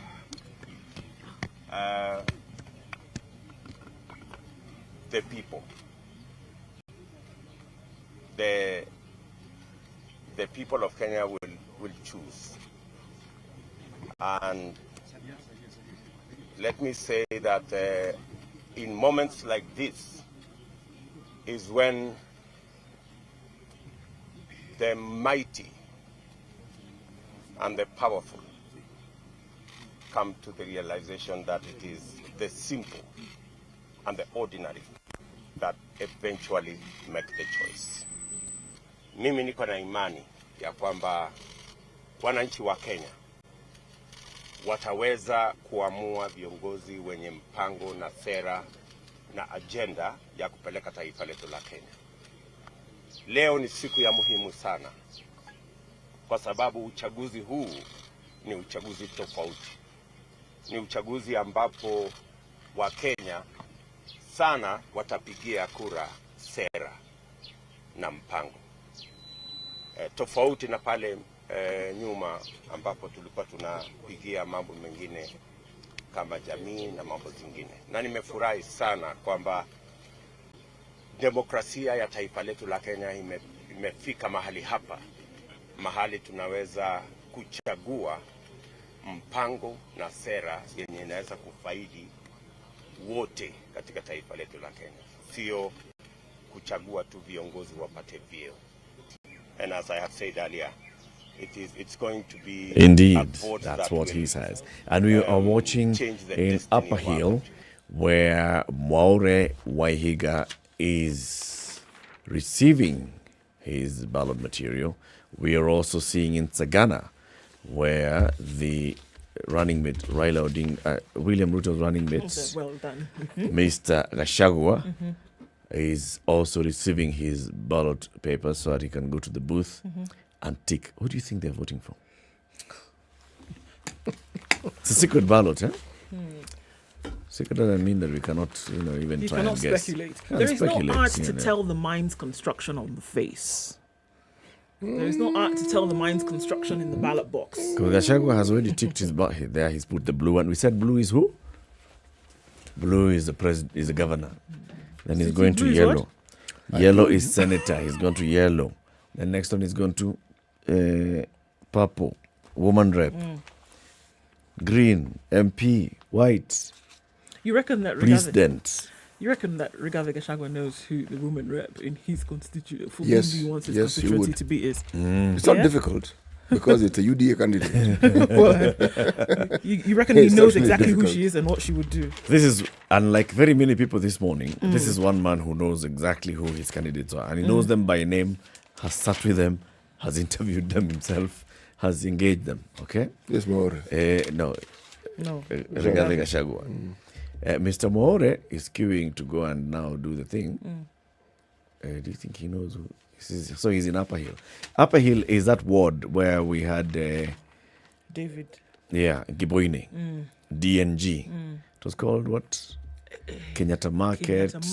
Gong Road, Upper Adams, Hill, Upper blah, Hill, blah. the very long. large ward. Yes. Yeah. It is called, I'll tell you in a minute. It was called Kenyatta Market something. Gumo something. Okay? So Mwaure is now in the booth. He is voting. We'll find out exactly who he has voted. No, we'll never know who he voted for.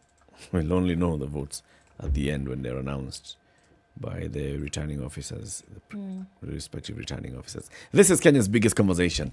It's a situation room. We are tracking what's happening across the country. We have our reporters on the ground from Standard Media Group. We're also reaching out to various persons of interest. We have spoken to Cleopa Malala, who is a senator for Kakamega County. He's running for governor of Kakamega. The governor of Kakamega race is not taking place. The election is not taking place today. A new date will be announced by the IEBC. But Cleopa Malala says that notwithstanding, he's out there, he's coordinating, that all the agents are out there on time and everybody is ready to participate in this particular general election. Keep it here for more. We'd like to know where you are also. Let us know. If you are on queue, tell us where you are, exactly which polling center, and then also tell us how the voting is taking place. Today is Tuesday. Tomorrow is Wednesday the 10th. Samsung will be doing the thing tomorrow. Yes, they will. So there will be a global launch, and we're looking at the 10th of August at 4 p.m. on KTN Home. You have an opportunity to see live what Samsung will be unveiling. And so we're looking at the global unveiling of the very bleeding edge of mobile technology, which is the Galaxy Z Fold 4 and the Galaxy Z Flip 4. Samsung, not only the pioneers of but global leaders of the foldable technology in smartphones, which gives users access to the very best smartphone technology and features in a much smaller and comfortable form factor. So watch the global Samsung Galaxy Unpacked live stream on Wednesday, which is tomorrow at 4 p.m. on KTN Home or on Samsung.com or the official Samsung YouTube channel, and use the hashtag Galaxy Unpacked to join the conversation. Samsung is bringing technology to you never seen before.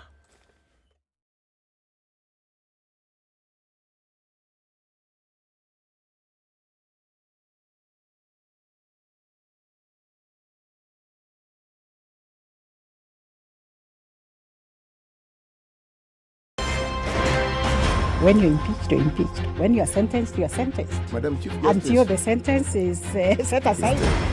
Ukibeba vitu kwa roho utakufa. If you carry things in your heart, you will die. You've had the luxury of living for 50 years and you cannot still explain yourself. Surely. Oh my God.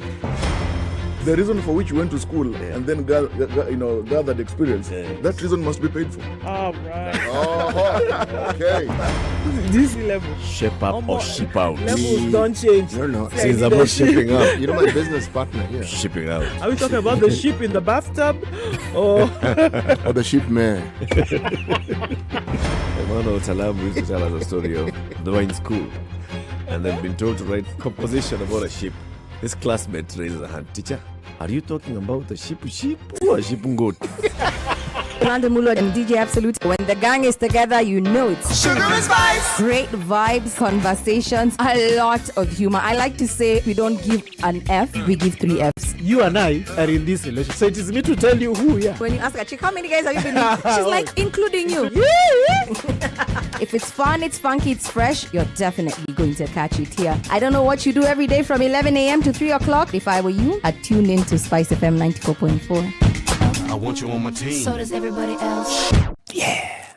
We're closer than ever to the 2022 general election, and now you can stay up to date wherever you are on the provincial results for the presidential, gubernatorial, senatorial, women rep, MP, and MCA seats. Just SMS the word Kura to 23278.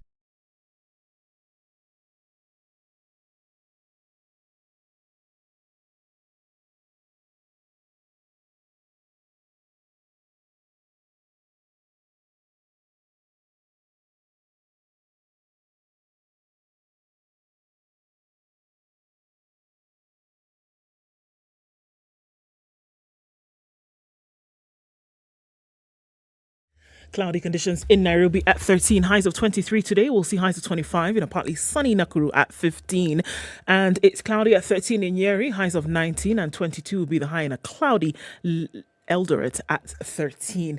It's mostly sunny at 22 in Mombasa, highs of 27. The sun is also up in Malindi at 24, going to highs of 28. 19 and sunny in Kisumu, highs of 28, and 27 will be the high in a mostly cloudy Kakamega at 17.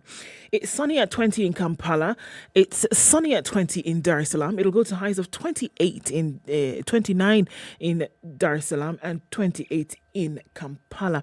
It's 6 degrees and mostly clear in Johannesburg. Highs of 20. 29 will be the high in a mostly cloudy Lagos. And it's 19 and clear in Kinshasa. We'll see highs of 30 and lows of 19.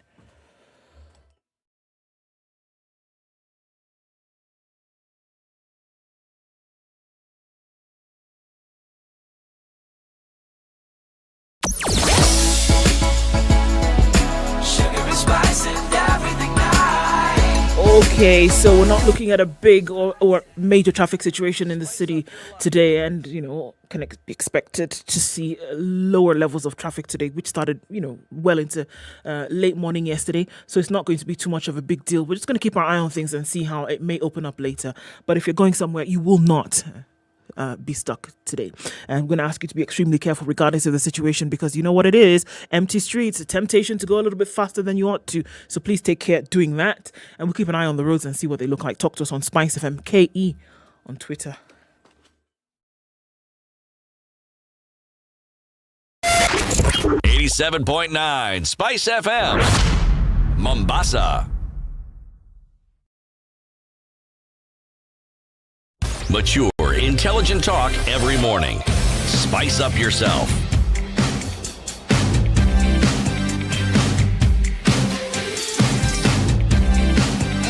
Mornings done right. All right, 94.4 Spice FM, Nairobi. Mwaure Wahiga has cast his votes for the 6 positions. Well, we assume he's inserted his ballot papers in the 6 ballot boxes. Mm-hmm. Whether he has voted for 6 people, we don't know. Whether he has voted for any, we don't know.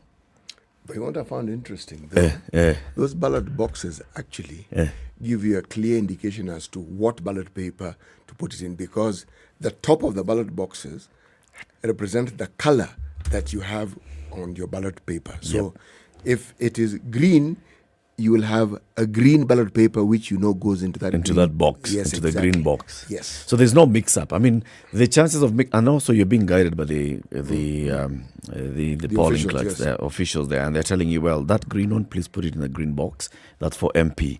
The white one, please put it in there. This one, this is for president. Beige is MCA. Yellow is senator. Purple is woman rep, and blue is governor. We are getting in touch with all our reporters and correspondents across the country to find out what's happening. Let's go back to Mombasa. Robert Menza is in Mombasa. Good morning, Robert. Habari ya asubuhi. Hapo tunazungumza Uswahili, ndugu yangu. Hujambo? Hata wewe basi hujambo. Sisi jambo pia. Sisi jambo sana. Na wewe jambo iko? Wewe jambo sana. Lazima tuwafunze Uswahili kidogo. Usijali. Well done, thank you. Ngengo ulifanya kuja na meli. Sawa basi. Meli haikufika huko kwetu.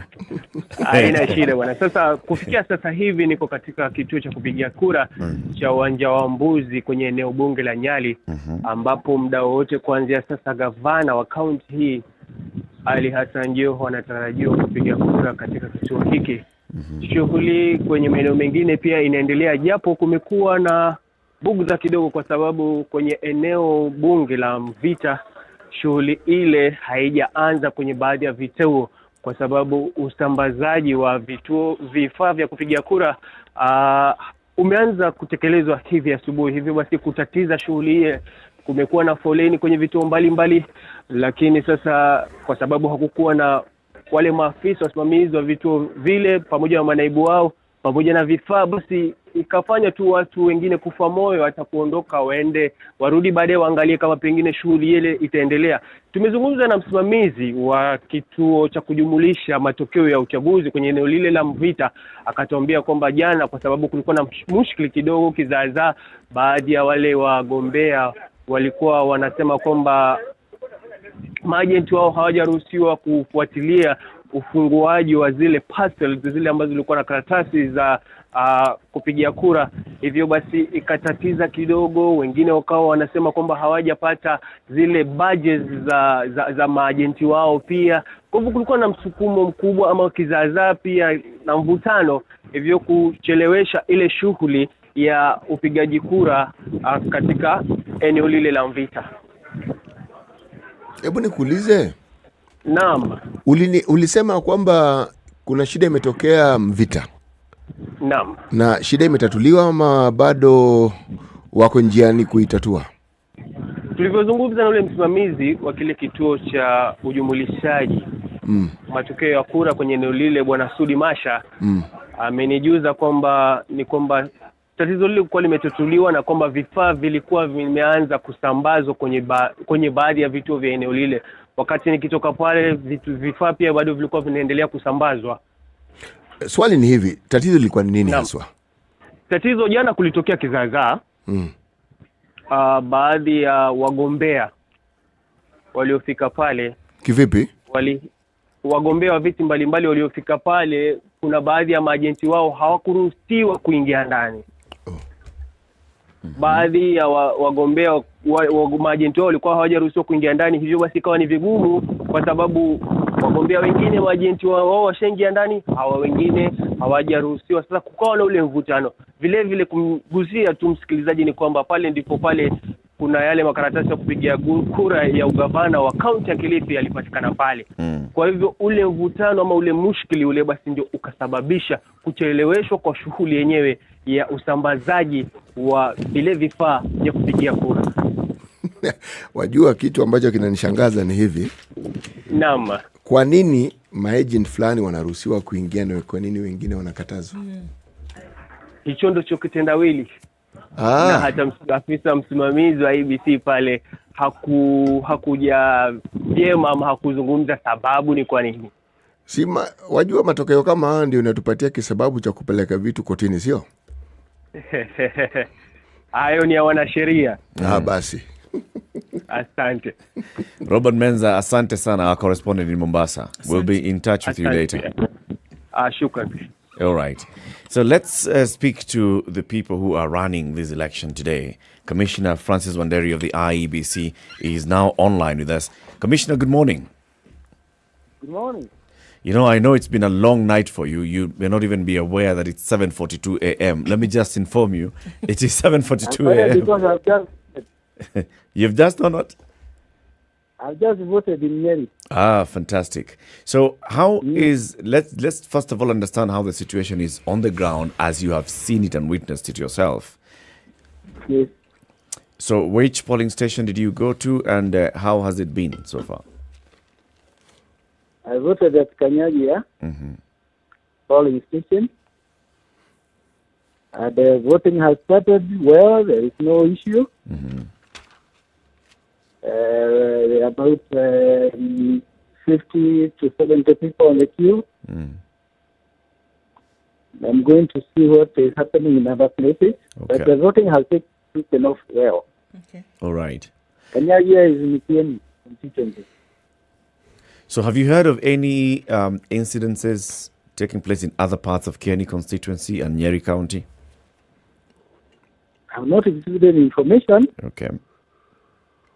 I'm moving loud. I want to take a few polling stations as I get back to Nairobi, so you can call me later. Okay. Then I'll be able to give you an update. Yes, we will. Thank you. Yes. Commissioner, we thank you very much. Otherwise, we have no problem with materials. We have not received any problem. We have not had any issues as far as voting is concerned. So we are assuming all the stations have opened well. Okay. Commissioner, if you don't mind, let's ask you about the areas where voting has been postponed. And this is in the two constituencies and the two counties where there was a mix-up of ballot papers. Just take us through, operationally, how were you doing quality control to make sure that the right material goes to the right station? And how did this happen? This according to the information we have gathered, is from the printer himself. It is not a problem of why this police control.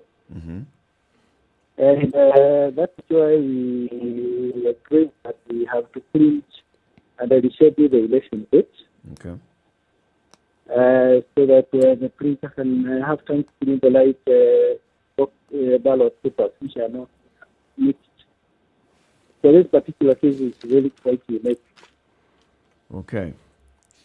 Yeah, and this happens because sometimes, we are printing ballots, more than 22 million ballot papers. Yeah. So majority of all that was done is good. You are looking at it, it's just the 0.2% failure in terms of the performance. Okay. Yes. The question, though, Commissioner, is it was not detected until 12 hours to, or let's just say less than 24 hours. Yes. Let me explain why. The ballot papers or ballot booklets are sealed at the factory. They are labeled in accordance to where they're supposed to go in the constituency and the polling station. Yep. And for security reasons and to avoid any suspicion of ballot papers being tampered with, they are never opened until they are being distributed at the constituency. Okay. So they are packed and sealed up to the constituency. So the day that they are being distributed, that is the only opportunity that what the printer packed. Okay. And that is why it was discovered yesterday. Okay. Because that is the time that we were checking as we distribute the materials to the presiding officers in various polling stations. If we may know, Commissioner, what would then be the course? What would be the recourse now in this? Because obviously it's looking at then having different papers printed and having this election at a later date for these particular candidates. So having then found at polling center level that this is where the problem was, what would be the recourse? Recall all of them and then announce a date at a later time? I'm asking this because of confidence that you will now put in those who vote and those who would be voted for. Now, the recourse is, for example, we have said that those places will be, that position of a governor in Mombasa and in Kakamega will not take place. But all the other positions will be voted for. Yes. Now, it is an event that nobody would have liked to see it happen. Sure. Now that we have it, we have to deal with it, and the only option is to withdraw that all those ballot papers printed, and the printer has agreed to print at his own cost when you schedule the date of the election. Yes.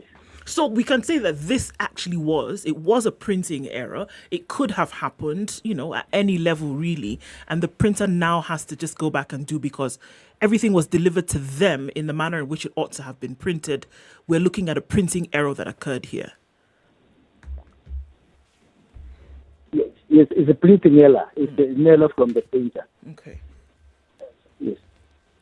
All right, Commissioner Wanderi, thank you very much for speaking to us. We'll touch base with you later as we see the events unfolding. 10 o'clock when we see what's going to be happening.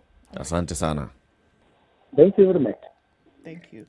Commissioner Francis Wanderi of the IEBC has just cast his votes in Kieni constituency of Nyeri County. He says from this point now he's going to inspect a few other polling centers and then travel back to Nairobi to join the other commissioners so that they can continue with this exercise. The mix-up, I understand. It is possible. It is possible for... They no longer typeset, do they? No. With this digital printing, something else is done. So it's possible that pictures of candidates from one constituency could be put onto another. The thing I have difficulties understanding is the Mombasa one. So did they send the list of possible candidates, and then with the High Court ruling and changes were supposed to be made, and maybe new documentation was sent, but somehow it was not printed as they were sent. Because I'm trying to understand. You're talking about what's been going around on social media, which shows Sonko on the ballot? Yes. I'm not sure whether that is real. I actually haven't verified this, have you?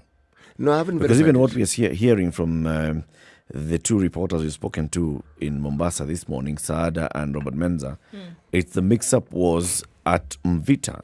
There was a mix-up of Kilifi gubernatorial ballots being found in Mombasa. That one is not difficult to understand. Yeah. What the other issue was with... Is that thing genuine?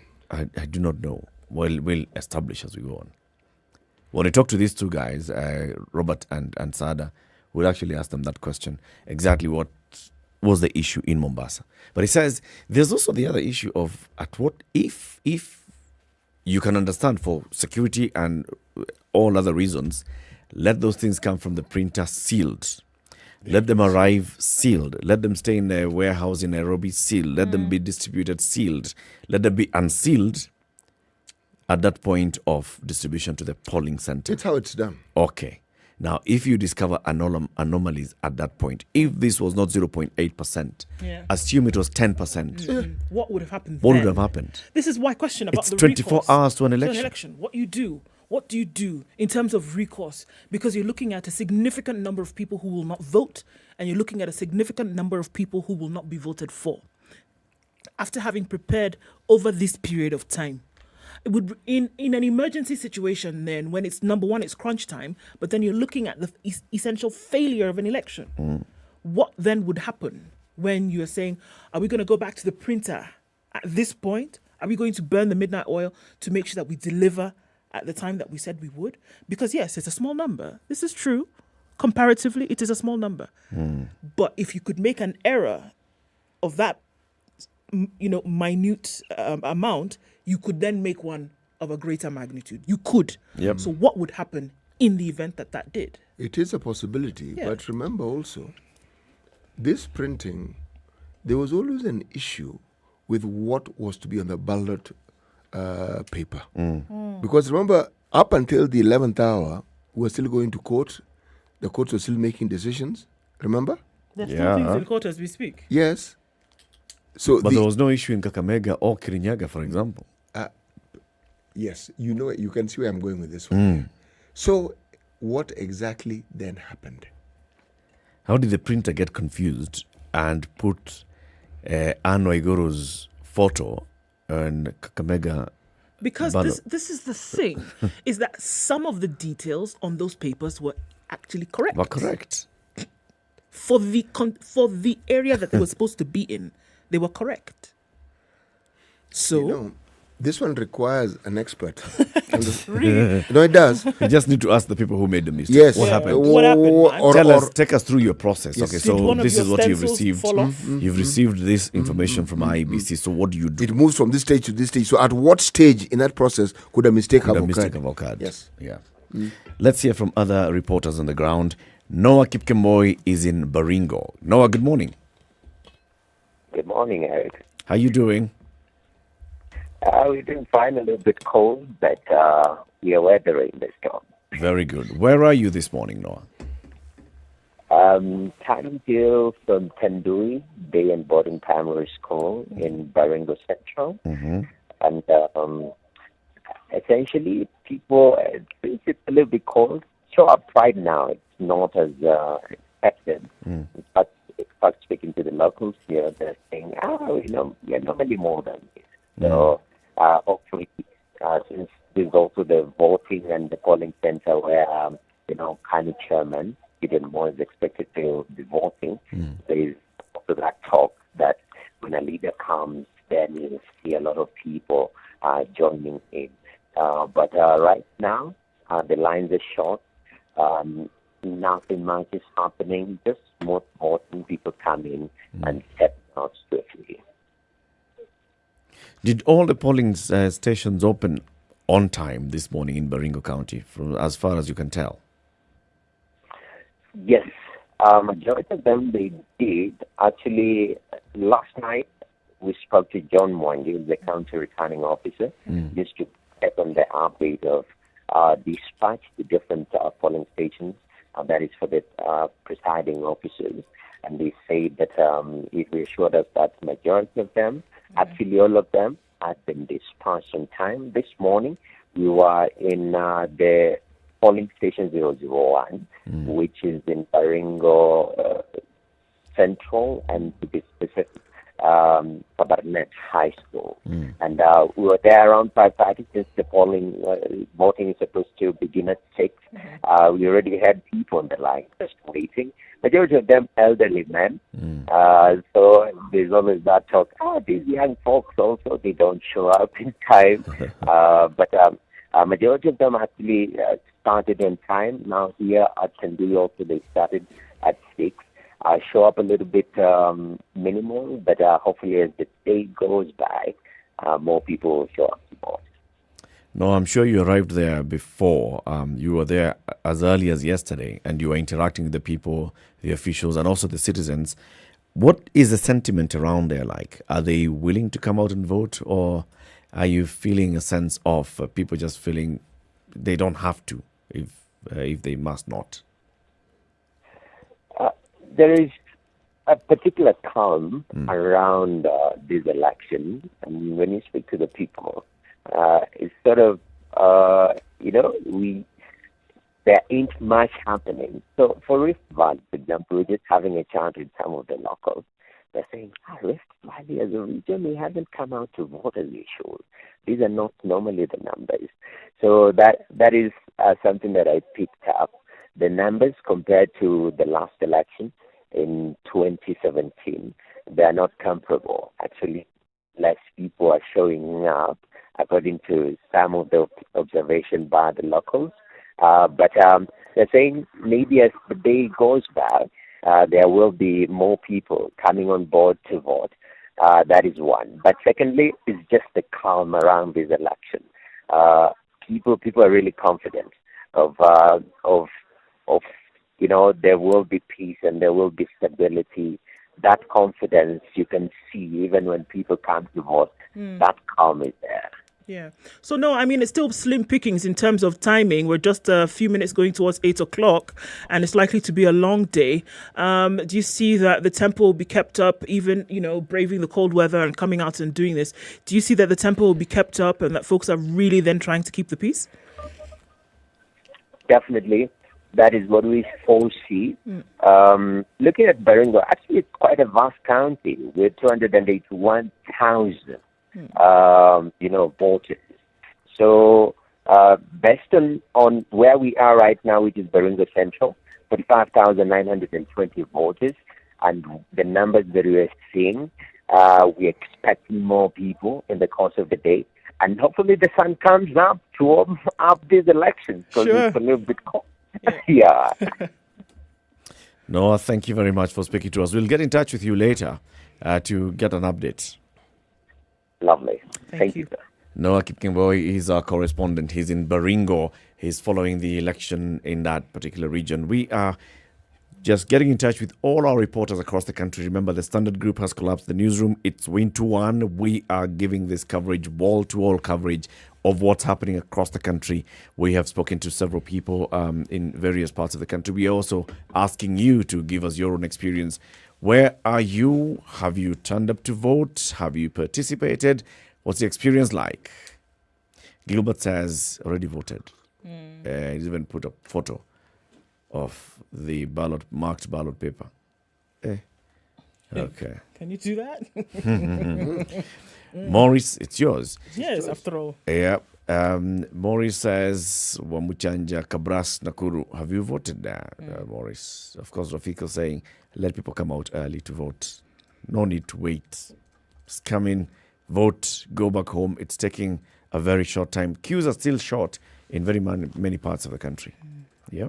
Yes. In the next hour, we'll be speaking to Bobby Wine, Robert Chagulanyi, who is a former presidential candidate in Uganda's presidential election. He is here in the country with other leaders part of the observer mission. This is the EAC observer mission that's being led by the former Tanzanian president. What's his name? Jakaya Mrisho Kikwete. Also in the country is another Uganda opposition leader, Kizza Besigye. Is also in the country. Bobby Wine will be here and he'll be telling us exactly what they expect to see. What is this observer mission? How do they observe? Are they sitting there and looking at... And what do they observe? What do they observe? And then after observing, then what? Do they come out and tell us, we saw people, they voted, yeah. And then we left. Yeah. So voting took place. We also saw them counting, and votes were counted. And all of it was peaceful. Credible election. Credible. Keep it here for more conversations coming up in the next hour. It's coming up to 8 o'clock. This is a Situation Room, Kenya's biggest conversation.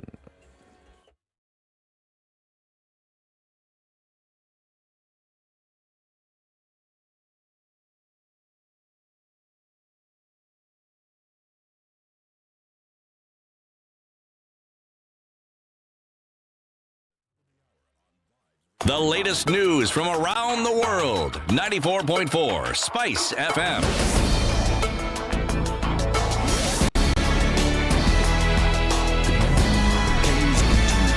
At various polling stations to exercise their democratic right, our reporters stationed across the country continue to bring us up to speed with the latest from the grassroots. My name is Dennis Aseto and this is Newswire. Azimio presidential candidate Raila Odinga is expected to vote at 10 a.m. at Old Kibra Primary School. Raila will be accompanied by his wife Ida Odinga. There is confusion in some polling stations in Kibera. Some names are missing, forcing voters to wait for IEBC officials to direct them where they should queue in order to exercise their democratic right. Meanwhile, UDA presidential candidate William Ruto cast his vote at Kosachi Primary School in Uasin County. Speaking after voting, Ruto said he felt happy because after a long campaign, he finally got the chance to vote, expressing his confidence to emerge victorious in the election. I feel very good that after so many months of campaigning and speaking to the people of Kenya and selling our agenda and our manifesto and having discussions across the country, this morning it's D-Day, and we have come to vote with my wife and my neighbors and the people in this community. As you have all seen, everybody here wants a peaceful process. We even have had a spontaneous prayer, and that prayer was all about having a peaceful election. And the UDA running mate Rigathi Gachagua has expressed his satisfaction with the exercise being undertaken by IEBC, saying that the measures put in place are sufficient to ensure that the election is free and fair. Speaking after casting his vote, he urged Kenyans to maintain peace even after the elections. Very early in the morning to exercise their democratic right and choose leaders for the next 5 years to define their destiny. I'm very excited by the voter high turnout. As early as 3 a.m., Kenyans had queued to vote for leaders of their choice. We are very happy and extremely impressed by the level of preparedness by the IEBC. The voting is seamless, and where in instances where voters cannot be identified biometrically, like in the case of my 91-year-old auntie, the process that they have undertaken is actually foolproof. It's impossible what I have observed to introduce dead voters in this election. It is impossible to stuff ballot papers. And I'm certain the will of the people by this evening will prevail. And I'm happy that Kenyans know that they have a responsibility to take part in defining their destiny. He further called on Kenyans to vote and get an opportunity to chart their way forward in the next 5 years. This election is a process, and life must go on. I want to appeal to the people of Kenya to keep peace. I want to appeal to the people of Kenya, those who are at home, to come out and vote. They must be part of the process of defining their destiny. They cannot stay away. I'm aware in this region, because of the way we came out in 2017 and the very low performance of the economy, many people are disappointed and were saying they will not vote. But apparently, there has been a change of heart, and I'm very grateful. I want to ask our people, including those who were disappointed between 2017 and 2022, they still have another chance to elect another government and give it a chance. and they cannot be left out. So I want to appeal to all. And Kakamega Senator Cleopa Malala is asking his supporters not to be discouraged after the IEBC postponed the gubernatorial elections in Kakamega. Speaking to SpiceFM, Malala said that IEBC is squarely to blame, adding that the anomalies are things that ought to have been arrested on time. First of all, it was quite unfortunate. Huh? Yep.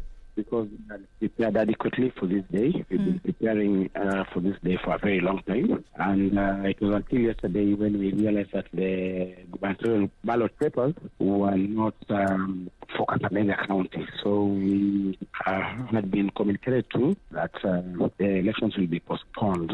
But we want to urge our people not to be discouraged, not to declare our main goal, which is to ensure that we clinch and take over the national government through Kenya Kwanza. And we are urging our people to turn out in large numbers to ensure that they vote for Kenya Kwanza. And we continue to follow up on the happenings across the country. We will be bringing you the latest in a subsequent news bulletin. But even as we do that, we continue to urge you to get out there, go exercise your democratic right. This is News. I'm Dennis Asseto. Good morning.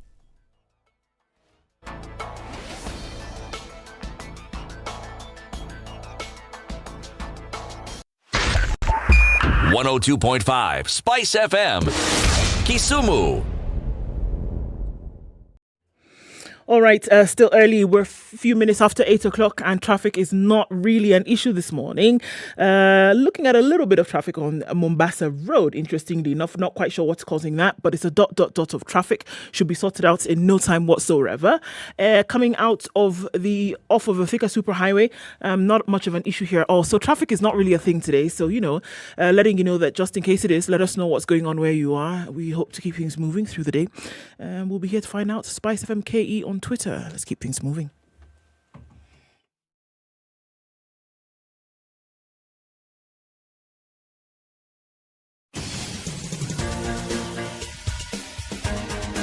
This is the Situation Room, the home of hard-hitting political commentary and penetrating insights about the state of the nation. This is a talk radio experience like no other. The Situation Room, a place for hard truths, debates, and elevated conversations. The Situation Room, witty, political, engaging, deep, controversial. In the room, we have C.T. Muga, researcher, academic, seasoned political observer, a fountain of wisdom in these politically uncertain times. Ndu Oko, Nigerian by birth, Kenyan by choice, communications expert, Pan-Africanist, a truth seeker and believer in people power, and Eric Latin, agent provocateur, the man in the chair, seasoned journalist, news hound, a man who believes in punching up, not down. This 7 minutes is the Situation Room, the only way to start your day. 2022. This is it. This is the day we've all been waiting for. This is the day that Kenyans go to the ballot to elect a new crop of leaders: MCA, MP, governor, woman rep, senator, what have I not said? MP, president. All of them. Yes. We know so far several of the main presidential candidates have cast their ballot. William Ruto and his running mate have already voted. Mwaure Wahiga has voted. Martha Karua has voted. We'll find out about Raila Odinga and what time he's going to vote. We'll also find out about Wajakoya and his running mate when they're going to vote. City, how's the day's proverb? Yes, a silly daughter teaches her mother how to bear children. Silly. I had it in my head. I was just waiting at some point somebody to say that, and there you live. True to form. True to form, Eric. A silly daughter teaches her mother how to bear children. How to bear children. Okay. We're still getting in touch with all our correspondents across the country. We're following up what's happening. We'd like also to hear from you. What's your experience this morning as you go to vote? Have you turned out to vote? What polling center did you go to? What are the queues looking like in the various polling stations in that polling center?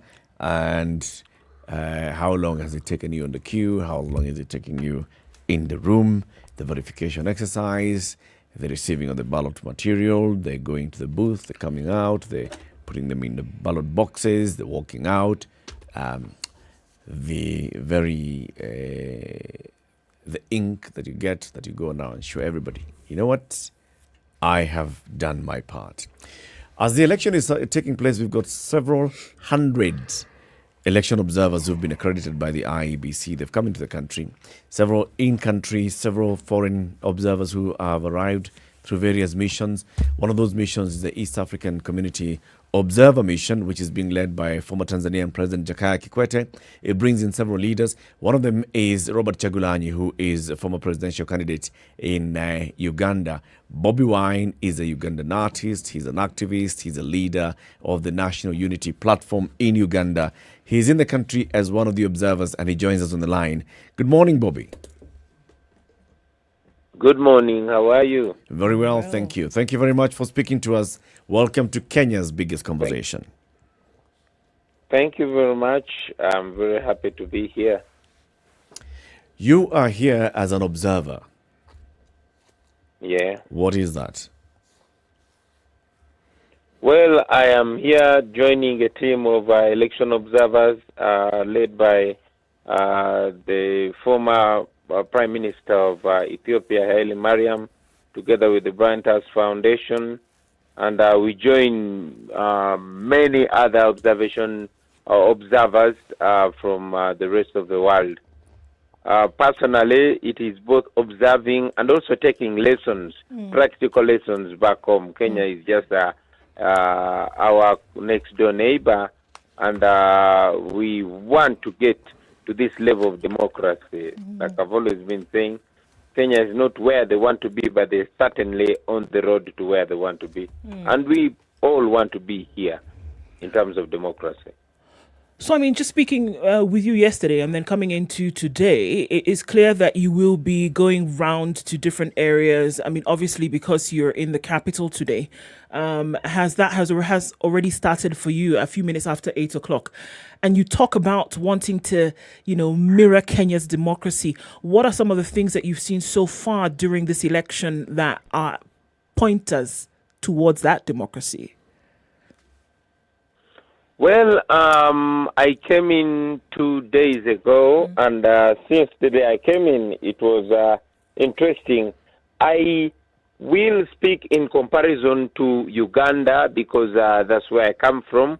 We just had a general election last year, but the atmosphere is completely different. I mean, even when I was coming in, I did not see the heavy military deployment. I did not see massive public arrests and abductions that are ongoing. But also, in my view, the places that I'm observing, we started observing as early as 5:15. But I see the election moving smoothly. I saw, I did not see fights or any clashes. And now I see people lining up. I don't see voter suppression like I see at home. So it's a big difference from what I see, from what it was back home. And also to mention, Kenya has received more than 15,000 election observers. We were able to visit, teams were able to visit various presidential candidates to interact with them. On the contrary, in Uganda, I was a presidential candidate last year, but not even one election observer came to speak to me. I didn't see one. Well, I'm aware that the European Union and US election observers were blocked from coming in. But it's interesting that not even other countries were able to reach to me. It is interesting, if not surprising, that the internet is on when you're having an election. Why do you that say electricity interesting? is on. Yeah. I'm sorry? Why do you say interesting as opposed to surprising? It is, I mean, It's as if you people are not having an election. How come you still have internet? How come you still have the radios are still on? How come the telephones are working? Is this a presidential election? How come I don't see the military abducting people? From what it's giving me an impression that Kenya is very many million miles away from Uganda, which is not the case. You know, one of the things about electoral processes, as you say correctly, is that sometimes you see differences, but the differences arise if you go a little back into history and understand where people have come from. We in Kenya have been fortunate in that right from our independence, we've had a fairly peaceful existence, with the exception of 2007, 2008, when we had, there were issues in 1992, 1997. But we haven't had the sort of turmoil that some of our neighbors have had.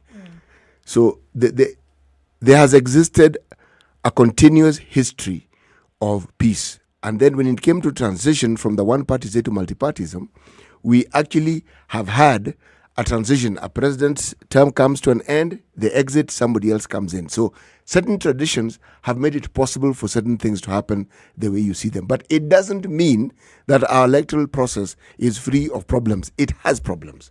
And as you stay here long enough, you will observe that we have our own unique issues that arise. They may not be similar to the ones in the country that you come from, but we also have our unique problems. The thing you'll observe, though, the process of voting in this country is extremely peaceful. It's always peaceful.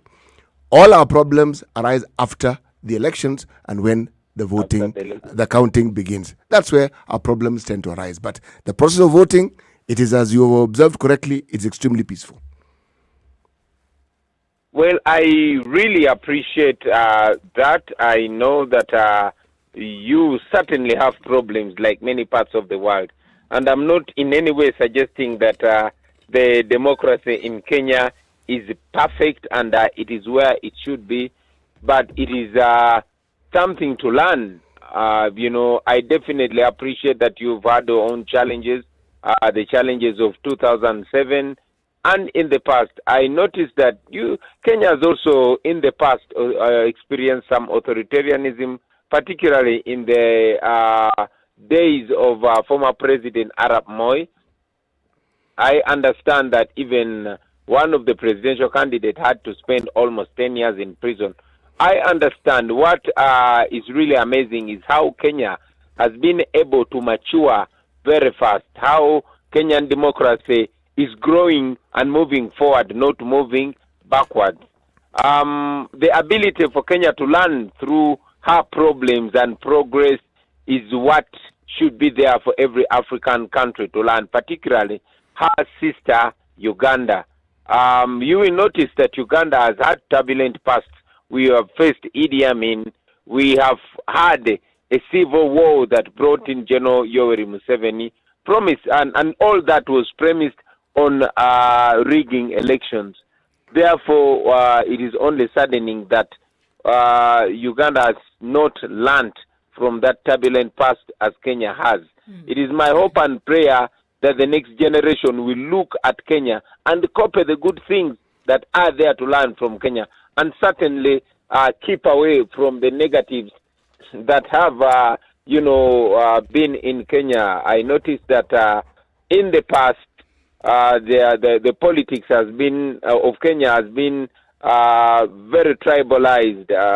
That seems to be changing, and it's my hope and prayer that it will change and finally win away, so that all Kenyans are Kenyans, and I looked at not in the lenses of tribe. So I noticed that Kenya has had their challenges. Yes. Yes, please. I wanted to ask this question. As observers, what exactly are you supposed to do? This observation that you have, what does it entail? Because I'm sure at the end of the process, there will be some reporting that you have to do. So what are you looking into? What are you determining? And when you do report, what will you be reporting on? Thank you. And as you see, it is observing. Which observation, in my view, does not even go to the depth and detail that it should be doing. I know that election observers in many ways do Africa a disservice.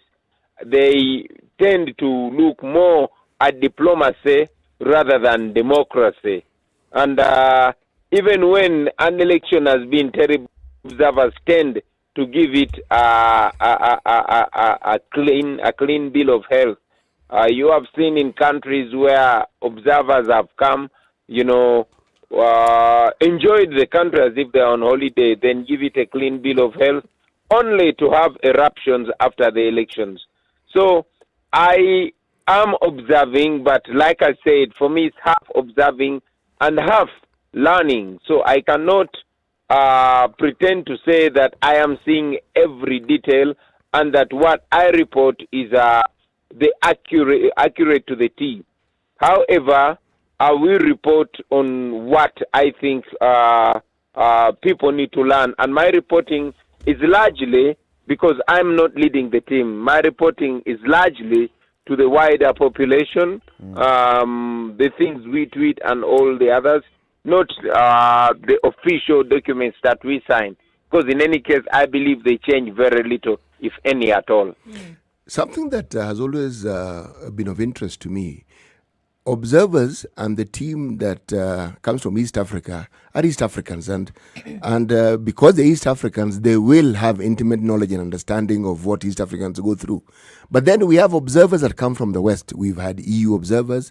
Some come from other parts, other countries in the West.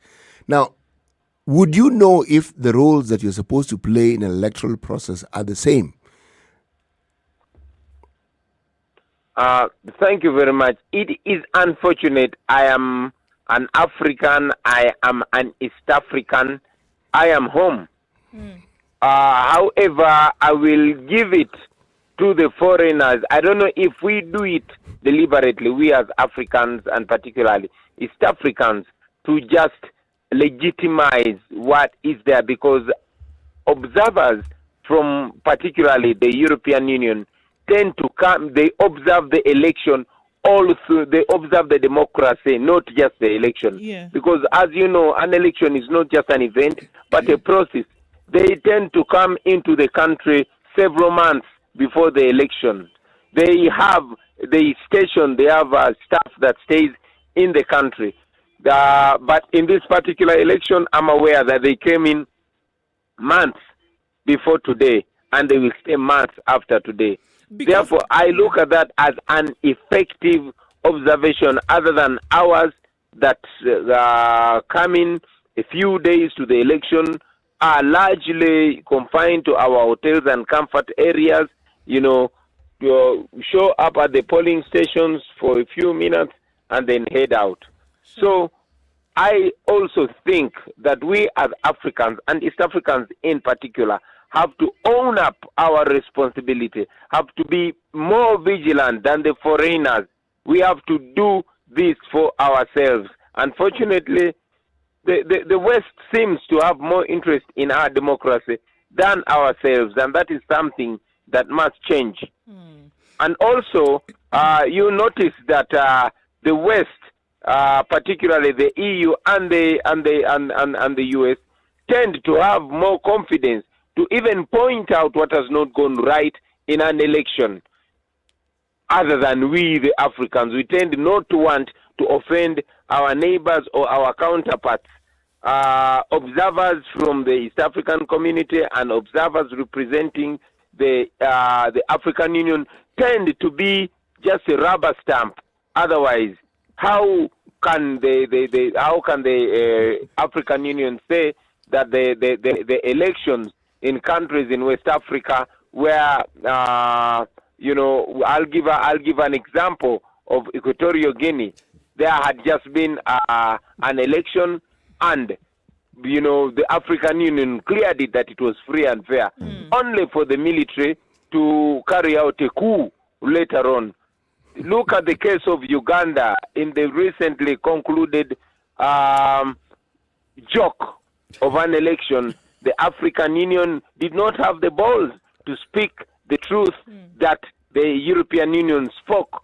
So this is something to remind all of us that nobody is going to fix Africa. If we let Africa or East Africa go to the dogs, then we will, somebody else, unfortunately foreigners, will tell us the truth which we are supposed to tell to ourselves so that it helps us grow.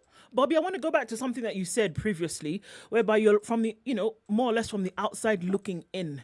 And something that we've kind of alluded to on several occasions is that, Kenya maybe, and if people just don't realize just how much of a peaceful leadership and governance situation exists here.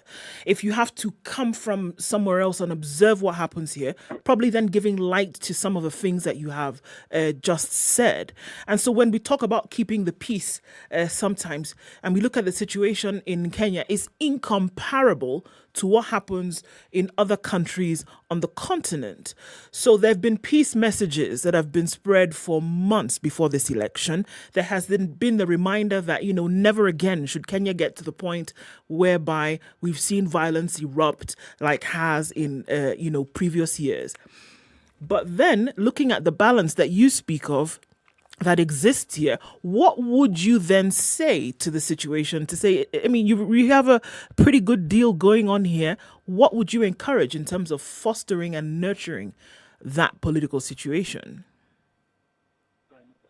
Thank you. I have mentioned it, I'll say it again, that Kenya is certainly not where it wants to be or where it should be in terms of democracy, but it's clearly on the path to where it should and deserves to be, and Kenya should be applauded for that.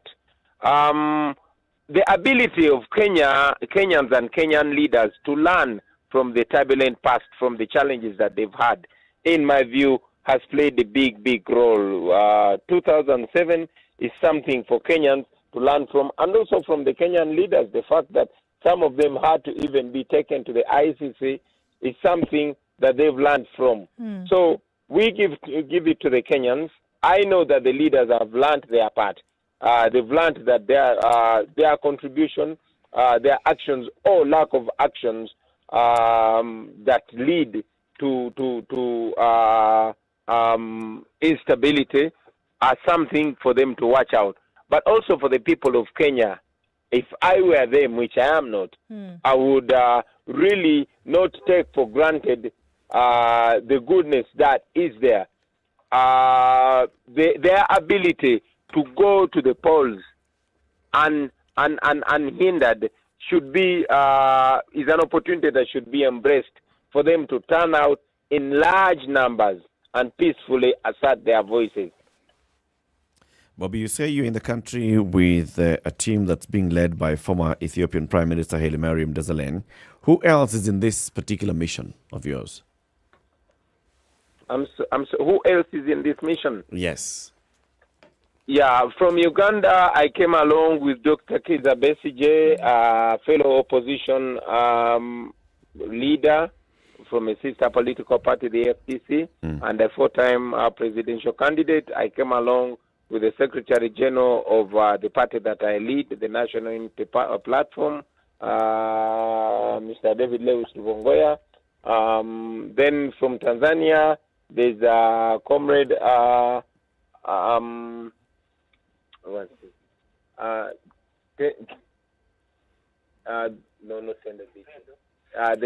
Tanzania, there's Honorable Pendo Peneza, and another opposition leader, Zito Kabwe.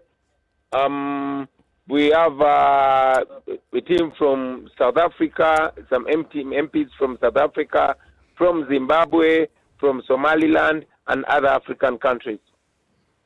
Okay. We thank you very much for speaking to us this morning, and we wish you all the best as you traverse the country observing this particular exercise. Thank you very much for having me. Thank you. Have a good day. Asante sana. Yes. Bobby Wine, Robert Chagulanyi, is a former presidential candidate in last year's presidential election in Uganda. He is an activist in Uganda and the leader of the National Unity Platform. He is here in the country with one observer mission that's being led by a former Prime Minister of Ethiopia, Haile Mariam Desalegn, as an election observer. There are various observer missions in this country. There's this one, there's another one by the EAC, there's another one by several civil society organizations, there's one led by the local civil society organizations, the Elections Observation Group, and several others. Even the AU, of course, has a mission in the country. 29 minutes to past 8 o'clock. We are covering live what's happening around the country, getting in touch with various persons of interest and our correspondents from the Standard Media Group from across the country on what's happening. We're also checking out what you're telling us about the situation in the ballots, in the polling stations. We understand that there are people who have been in the polling stations for a while. They have not been able to start to vote. Some complaints, for example, from Westlands constituency about some delays. This was at the KTTC a bit earlier. We want to find out what the situation is like. We understand that Jamhuri High in Sarehe constituency, that's moving very smoothly. Other parts of the city and the country as well, moving smoothly. If you're somewhere and you'd like us to know that there's an issue, please just tag us on Twitter at SpiceFMKE or post a comment on social media on our YouTube, SpiceFMKE is our channel, and Facebook, SpiceFMKE. 8:30. Samsung would like to remind you of the journey that we've made to get to where we are today. Those days when phones had the polyphonic ringtones. And the person who had the phone with the polyphonic ringtone was the one. The one. And then there came the flip phones. And the person who could do like this, not like this to their phone, but slide their phone. Hey. You're just grabbing your phone and you do on the side, not flip it up. Hey. Those ones, they were the ones. Tomorrow, Samsung is launching another of the slide phones, the Z series. Yes, that indeed is happening, and it's going to be a global launch. So it's not just the fold, it's just not the slide phone or the flip phone. In this case, we're also looking at the Galaxy Fold 4. Think about a phone that can fold. Do you ever think you'd see such a thing in your lifetime? My mind can't conjure it up. I know. I can't see a folding phone folding. It folds like this, and then you open, and the screen is now twice as one screen. Big. Double. I'm telling you. It's what they're calling bleeding, cutting edge technology.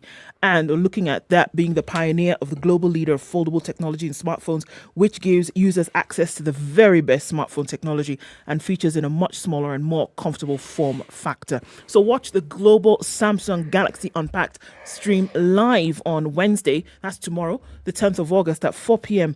on KTN Home and online on Samsung.com or the official Samsung YouTube page. The hashtag is Galaxy Unpacked. And you'll be able to join in the conversations there and see what wonderful things Samsung is doing in the world of tech. Keep it here for more coming up shortly. Let's take a look at traffic and the weather. We'll be back.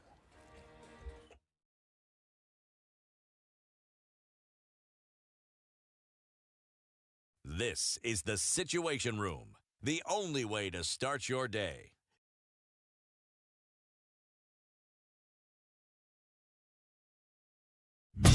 Tunapozidi kuboresha sekta ya kilimo, tunakumbatia mbinu bora za kiteknolojia. Kwa wakulima wote, Standard Group PLC kupitia Farm Kenya itaandaa siku ya maonyesho ya kilimo ikiwashirikisha washikadau wa sekta mbalimbali. Maonyesho hayo yatazingatia kumudu ukulima na ufugaji ili kuboresha maisha nchini Kenya. Jiunge nasi katika uwanja wa Dumberi Stadium, kaunti ya Kiambu kutoka tarehe 1 hadi 2 mwezi Septemba kuanzia saa 2 asubuhi. Kushiriki, wasiliana na Caroline kupitia 0723-803-601 au barua pepe cnyandieka@standardmedia.co.ke. Ujumbe huu umeletwa kwako na Standard Group PLC na Farm Kenya.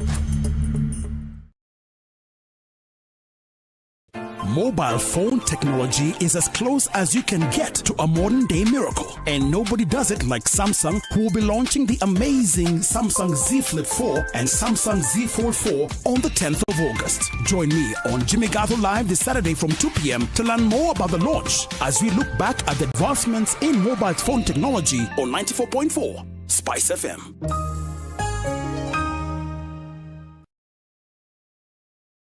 We know it is cold, but Cold Stone Creamery has hot deals for you. This month, enjoy cups of rich and creamy ice cream, delicious ice cream cakes, and fresh oven-baked cakes at amazing prices.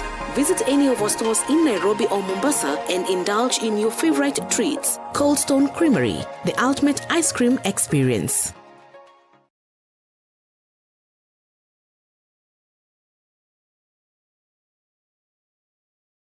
Yolanda Mulo and DJ Absolute. When the gang is together, you know it's Sugar and spice. Great vibes, conversations, a lot of humor. I like to say we don't give an F, we give 3 Fs. You and I are in this relationship, so it is me to tell you who we are. When you ask Partly sunny conditions in certain parts of Nairobi. We will see highs of 23 today and lows of 12. It's mostly cloudy at 17 in Nakuru. The goes highs of 25 and 19 will be the high in a rainy Nyeri at 13. It's 16 and mostly cloudy in Eldoret, highs of 22. 27 will be the high in a sunny Mombasa at 23, and it's 25 and sunny in Malindi, highs of 28 and lows of 24. 21 sunny conditions in Kisumu, 28 will be the high, and we'll see highs of 27 in a sunny Kakamega at 20. Kampala is sunny at 21, highs of 28, and we'll see highs of 29 in a sunny Dar es Salaam at 22. It's 6 degrees in the chilly Johannesburg. It'll go to highs of 20 today and lows of 5, and Lagos is cloudy at 23. It's sunny at 21 in Kinshasa. It'll go to highs of 30.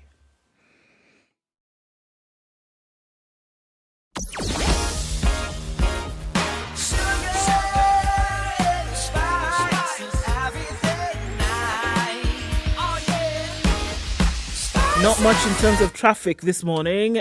Going through to 8:30 where it normally is packed with traffic at traffic hour, but understandably so, that's not going to be the case today. We have a lot of folks who've traveled outside of the city, so going out towards Naivasha, out towards Nakuru, through into Kisumu and Westerly.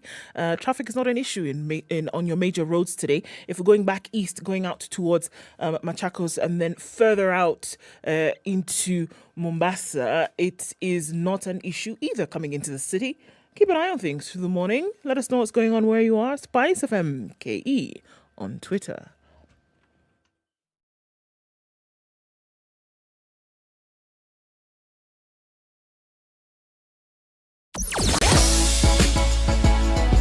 Sugar and spice and everything nice.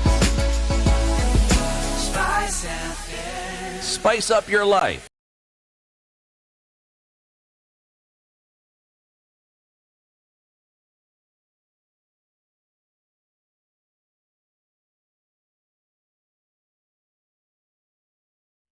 24 minutes to 9. We continue the conversation, tracking what's happening around the country. This is the Situation Room. It's Kenya's biggest conversation.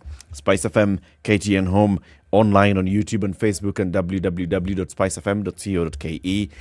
The Ballot polling centers opened 2.5 hours ago.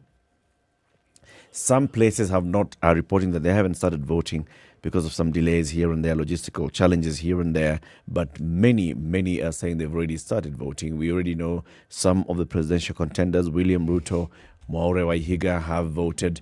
Martha Karua, Rigathi Gachagua have voted as well. We are waiting to hear what other candidates are saying. We know that there is no gubernatorial election taking place today in Kakamega County and Mombasa County. We spoke to gubernatorial candidate in Kakamega, Senator Cleopa Malala, and he told us, okay, that has happened. What we've decided to do is move on and focus on the day. There are 5 elections taking place in Kakamega County today. We are mobilizing our voters to come out. We are mobilizing our agents to go in there and do the job that they ought to do to make sure that people move on with the vote. You know, the interesting thing is that, yes, there are hitches, and I'm certain that many more will actually be brought to our attention. But predominantly, the system is working and people are voting. Because have we received 10 complaints so far? No. I'm sure more will come. But then when you consider just the number of polling stations that we have in the country, 46,000. Yes. And you consider that all these 46,000 are actually undergoing this process at the same time now. Yep. There will be delays. There will be hitches. Come on. There'll be hitches. But if you look at the process in totality, it is a small number. Again, these are the sort of situations that we say we learn from and we understand. I mean, we can compare. We Kenyans are good at comparing. We look at the examination. We say, look, we have exams on the same day throughout the country for the primary school as well as secondary, and it runs smoothly. Yes, it does. There are sometimes hitches. But then something that came to my mind as I was thinking, with this information age and our ability to have information at our fingertips in real time, is this what's in giving us this information and making us understand? And see, the underlying assumption is that in the past we didn't have issues, but then in the past we didn't have the communication ability that we currently have. So even if there were problems, the issues, even if highlighted, should we say there'd be a delayed response to it, even as it came to our attention. But this one, as it happens, you get to hear it and you get to know it almost instantly. Indeed. Yes. We want to hear from people across the country. Let's cross over to Kilifi County. One of the candidates for the gubernatorial race there on the power ticket is George Kithi. He joins us on the line. Good morning, George. Good morning. How are you? Very well, thank you. Thank you very much for speaking to us. This is Kenya's biggest conversation. Where are you this morning? I'm in Kilifi. Which part of Kilifi? Yes. Kilifi town. Next to Kilifi Primary School, which is a polling station. Okay. Did that polling station open on time? And to the best of what you've heard so far from your agents, have all polling stations in Kilifi County opened on time? This opened in time. Some haven't opened on time, especially the rural areas. But then they're now beginning to open up. We hope they'll be full operation in the next few minutes, if not hours. But the challenge there is that the assembling was a bit late. There are some stations where ballot boxes were not complete. In Choni, there's a place called Tembo polling station. The gubernatorial ballot boxes have not arrived, but all ballot boxes have arrived. Then there was also a mix-up of the same where there was a supply of ballot boxes that are not complete in terms of the categories of contestants, that's Kalahari and Watamo. So yes, there have been challenges. We hope they'll be corrected on time and I hope they don't affect the voting. The turnout in some places is overwhelming. In some places there seems to be suppression of sorts, either because of the circumstances or anything. But we hope that as the day progresses, there'll be more better environment within which those that don't want to turn out will turn out. The other issue here is on the mix-up ballot papers. There's a bit of fear of rigging. It's very right. We talk about the same. But we are vigilant. There has been a lot of distribution of money from about 11 to 4 a.m. today in Kaloleni, in Jilore, that is Malindi, in parts of Kilifi, and especially Shimolatewa, Kilifi South. So yes, those ones we've taken stock of the same. We've kept the record. I know we'll use them when it comes. For now, we hope to progress well with in a peaceful environment with the elections. Okay, I mean, there are a little bit of hiccups here and there, George, and but it'd be interesting to hear how you've seen the mood of people is, regardless of what little hitches or delays may come about. Which, look, we're talking about huge numbers of people coming out today, and that to say that delays like this would be expected. But do you feel that the mood is still one of folks wanting to surge on, regardless? Yeah, we have to have. Let's hear the voice of the people. If the election is credible, certainly it has to stand. But let's hear the mood of the people. Let's hear the voice of the people. The mood is in the urban areas. It's very ecstatic because there was more hype there. In the rural areas, it's the normal because people have to go fetch water first and do their daily chores before they go to vote. Water is a very big problem in the rural areas, so people haven't really come out. They're still doing their domestic chores before they come out. There has been open bribery in one incident in a place called Mariakane at certain polling station, which we've taken photos. We've kept the records. There's a car that came, a Probox type of Toyota, opened up the doors and openly started distributing money across the lines at the polling station. And that I thought was very brazen on the candidate. But anyway, that is what happened. Apart from the last night distribution of money in their 50s and 100s and 200s, there was also a lot of deployment of maize flour, so the scarcity of the same.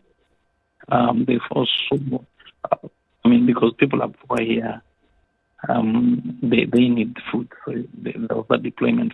The other issue here we'll continue to deal with, which is a very big problem we constantly saw, is the issue of illiteracy.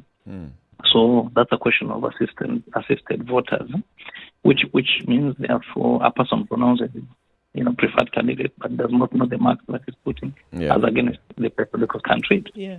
And there's a bit of an overwhelming majority that we'll have we have to deal with. So we have to obviously have very vigilance, a lot of vigilance. But at the end of the day, it is determined by the sanctity of the process, which is presided over by IEBC officials. So we hope that everything stays as it is. Okay. We hope there'll be those mistakes. There can't be a silent election. There'll be those mistakes. We hope they won't be so persistent, such as to skew the outcome, because then it will bring other problems. But we are confident that it will produce a result that mirrors the will of the people. But those problems and theft of vote will be a constant. George, George, I'd like to take you back to what you talked about, some allegations of distribution of cash at a polling station, a polling center in Mariakani. So what action was taken, if any, by IEBC officials and the security officials present? Nothing. And were they aware? Nothing. Sometimes impunity is aided. And if impunity is aided, what you do is you pass that stage and move on to secure what can be salvaged, and then you can use it when it matters most. So remember, some of us come from the legal background as a lawyer. I know what to do when and when. So you don't start rabble rousing there. You waste a lot of time, and you give even more time for gaps to open up for that mischief to persist. So what you do is take stock. If IEBC officials don't take action, they don't take action, and it's them to take action. So what you do is, I think it's important to stay very sober and very directed in mind on what you want to do. Okay. Eventually, of course, you need to take stock of every little bit of movement that is suspicious, and of course, untenable to the process. We hope, again, I repeat, that it won't be so consistent to skew the outcome. If it is, then obviously it will affect a lot of things eventually. There's a bit of impunity that we are seeing in certain areas, especially the urban areas here. But we'll still persist in our cause. We hope to derive a result that mirrors holistically the intention of people. George Kithi Kilifi, governor candidate on the party ticket. We thank you very much for speaking to Kenya's biggest conversation this morning. All the best today. Thank you, Sam. Thank you. Good day. Let's cross over to Kirinyaga County, and the Standard Group correspondent there is Daniel Kariuki. He's joining us on the line. Good morning, Daniel. Good morning to you. Thank you very much for speaking to us. In which part of Kirinyaga are you this morning? This morning I'm in Kirogoya. This is just some few kilometers from where Masa Karua, the running mate to Raila Odinga, the new presidential candidate, was voting. And at exactly 5 minutes past 6 in the morning, she actually cast her vote and called on Kenyans to come out in their numbers to at least ensure that they have voted in their best candidate. A few minutes ago, I was at the Kirogoya Technical School, whereby the gubernatorial aspirant, Wangoi Ngirishi, who is also the incumbent woman, was also casting her vote. And the turnout today, compared to the previous elections, I would say it's a bit low. I don't know if it is because of the weather, because it's a bit cold here in Kirinyaga. Is it raining? Actually, it is actually raining. And then I think that's the reason maybe the turnout is a bit low compared to what was witnessed in 2017 and in 2013. The numbers are a bit low today. So you say Wangui Girichi has also cast her ballot there already? Yes. She has already done that, and she actually addressed the media. To her, she feels like the turnout is okay at the polling station where she was casting her vote. She says compared to 2017, that area at this particular time, the line, or rather the queue, was not as long as it is today. So to her, maybe the turnout is okay. But having gone to several polling stations across this county, starting with the Mogumo Primary School, where Karua was casting her vote, you would definitely see that there is a change compared to the previous elections. A bit low turnout. I think when you have been following him, you've been seeing the polls saying that in Mount Kenya region, the UDA candidate or Kenya Kwanza candidate had a very high number. Then it means if the turnout will be a bit low, it might work against him. It might be maybe a blow. But well, that is a watch and see situation in these areas. We follow up to see how the situation will be. Maybe later on, once the weather is clear, maybe they are going to be out and queue. Until 5 p.m. is when the polling stations will be closing. Sure. So, Daniel, I mean, obviously, Kirinyaga is then one of those areas where we saw that, certain pictures and information then ended up on another ballot paper, which then for Kakamega County. So what is the mood after having found that out when we're looking at, obviously certain elections then being suspended until that is sorted out? Well, I believe that was sorted out initially, and right now, as we speak, everything is smooth. In this area, I haven't had any kind of problem anywhere in any polling station. And I think the area where there was some issue was in Tarakaniti. That was yesterday when some people, Kenyans actually, were trying to see what those vehicles that were transporting materials to IEBC centers, what they were carrying, and they thought maybe even the ballot papers were there or something, but they were not in that particular vehicle. In Kirinyaga County, I haven't heard of an incident, but I'm still following to know if there is any. But so far, I would say the exercise is smooth, apart from that low turnout issue that has been witnessed in, at least I have visited like 3 to 4 polling stations, and the situation is more or less the same. Have you had any situation where the biometric system has failed? Not really. There is no area that the biometric has, the KIMS kit has failed. Actually, when we went to Karua's polling station, they were trying to check one of the polling station. I think her name was not supposed to be in that stream, and so the KIMS kit could not recognize her. So she had to look at the right stream, whereby she realized she was in the wrong room. So she moved to the other room, and she was identified in that particular room. So was it her mistake, or was it the mistake of the register that had been posted on the wall? I think it must have been her mistake, because definitely the register is on the wall at the gate of that Mogumo school.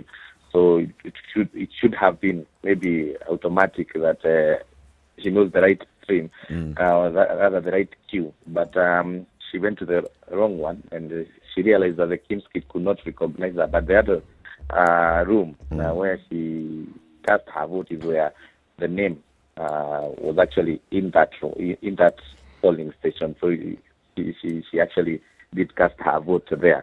So meaning, if at all the KIMS kit had an issue, maybe the first room would have she would have been recognized there if the there was a problem with the kids' kits, maybe. Yes. Indeed. Yeah.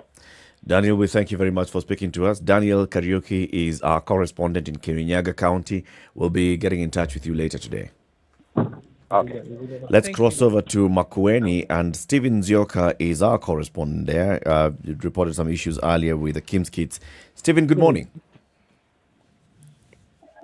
Yes, good morning. Thank you very much for speaking to us, Stephen. We understand that there have been some issues here and there with the Kim's Kids in Makueni County. Please tell us about that. So the issue that has been arisen has been experienced in mostly the West constituency, and we have been able to gather reports that at Kiboko Primary School, which is within Kibwezi West, the Kim's Kids have not been able to work, and voters have not been able. How many polling stations do we have in that primary school, and how many Kim's Kids are not working? Like, for example, in Kiboko Primary School, there are 5 streams. Only one stream is not working. Okay. In Sekeleni Primary School, which is in Gumo Ward, there are about 430 voters in that station. And the Kim's Kids, they are totally not working. All of them? Yes. They are not working totally, and the voting exercise has not commenced yet. Okay. We have at Emali Primary School, we have 6 streams. A report that we have been able to gather is that the 2 streams are not operational at this time. Okay. In Kibwezi town, there is Kibwezi Township, and the Kibwezi Township, they are also experiencing the same problem.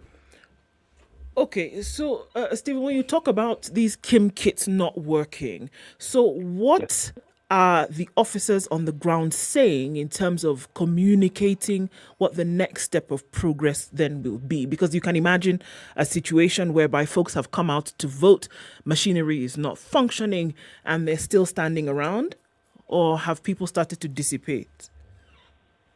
People, like in Kiboko, the one stream that is not working, people are like, what is the IEBC doing about this? But the IEBC officers on the ground are not able to give a stand on what next step. Yes. Have you been able to speak to the presiding officer at that Kiboko polling school? We have tried to talk to them, but at this time they are saying that they are not able to give any report as at now. But they are waiting for further communication, and when that communication comes in, we'll be able to tell our viewers, yes. Or have you been able to reach out to the returning officers in the various constituencies, or even the county returning officer, to find out what exactly is happening? Because these are very many incidences of Kim's Kids not working in one county. We have not been able to talk to the CRO, who is the county returning officer, by this time, but in our subsequent bulletin, we'll be able to find out exactly if there is any intervention from the county returning officer. But also from another report that there was a voter who is James Chikombe, a voter at Mwira Primary School, which is in Mayoni Ward, Matung constituency in Kakamega County. He says that he has traveled all the way because he's a teacher here in Makueni County. He says that he had traveled to go and vote. It is the home area, but he says that kids meant for Makueni County have been found in Mwira Primary School. That is Mwira Primary School session number 2, and they are not able even to vote also. So there is that report that Kim's Kids made for Makueni County found in Kakamega County. Yes. Kim's kit, the entire kit is what we're talking about now. No, he says that at Mwila Primary School polling station number 2, where he's supposed to vote, Yes. The Kim's Kids, which are now supposed to identify them at that particular station, they are now, after opening, they have been found that They are not the real ones meant for that particular session, but they are meant for Makueni. But this is an issue, Stephen, because if we're talking about an entire registration machinery, then that means everybody who's standing in line, before you actually then go and cast your ballot, you cannot be identified. Yes, you cannot be identified. Totally. They have been there since 6 a.m. All right. So you've not been able to talk to the county returning officer. Have you been able to talk to any of the major candidates we know? Governor Kivuda Kibwana wants to be senator. Senator Mutula Kilonzo wants to be governor. And MP wants to be governor as well. Have you spoken to any of them? Yes, in the morning we have been able to go to one of the stations that is at the SEK Church, which is in Makueni constituency, where one of the gubernatorial candidates, that is Leo Deputy Masika, voted. Yes, and there the lines were moving well, although the queues are a little bit shorter. Yes, the voting exercise is going well. Okay. But now when it comes to Kivuda Kibwana, who is the Makueni governor, but now a candidate for the senatorial race, he has already arrived at the Mwaure Primary School, which is in the West constituency. And earlier on, we had a conversation with him, and he has also said that Kimskis at that particular Mwaure Primary School are not working, so he has not been able to vote 6 a.m. Okay.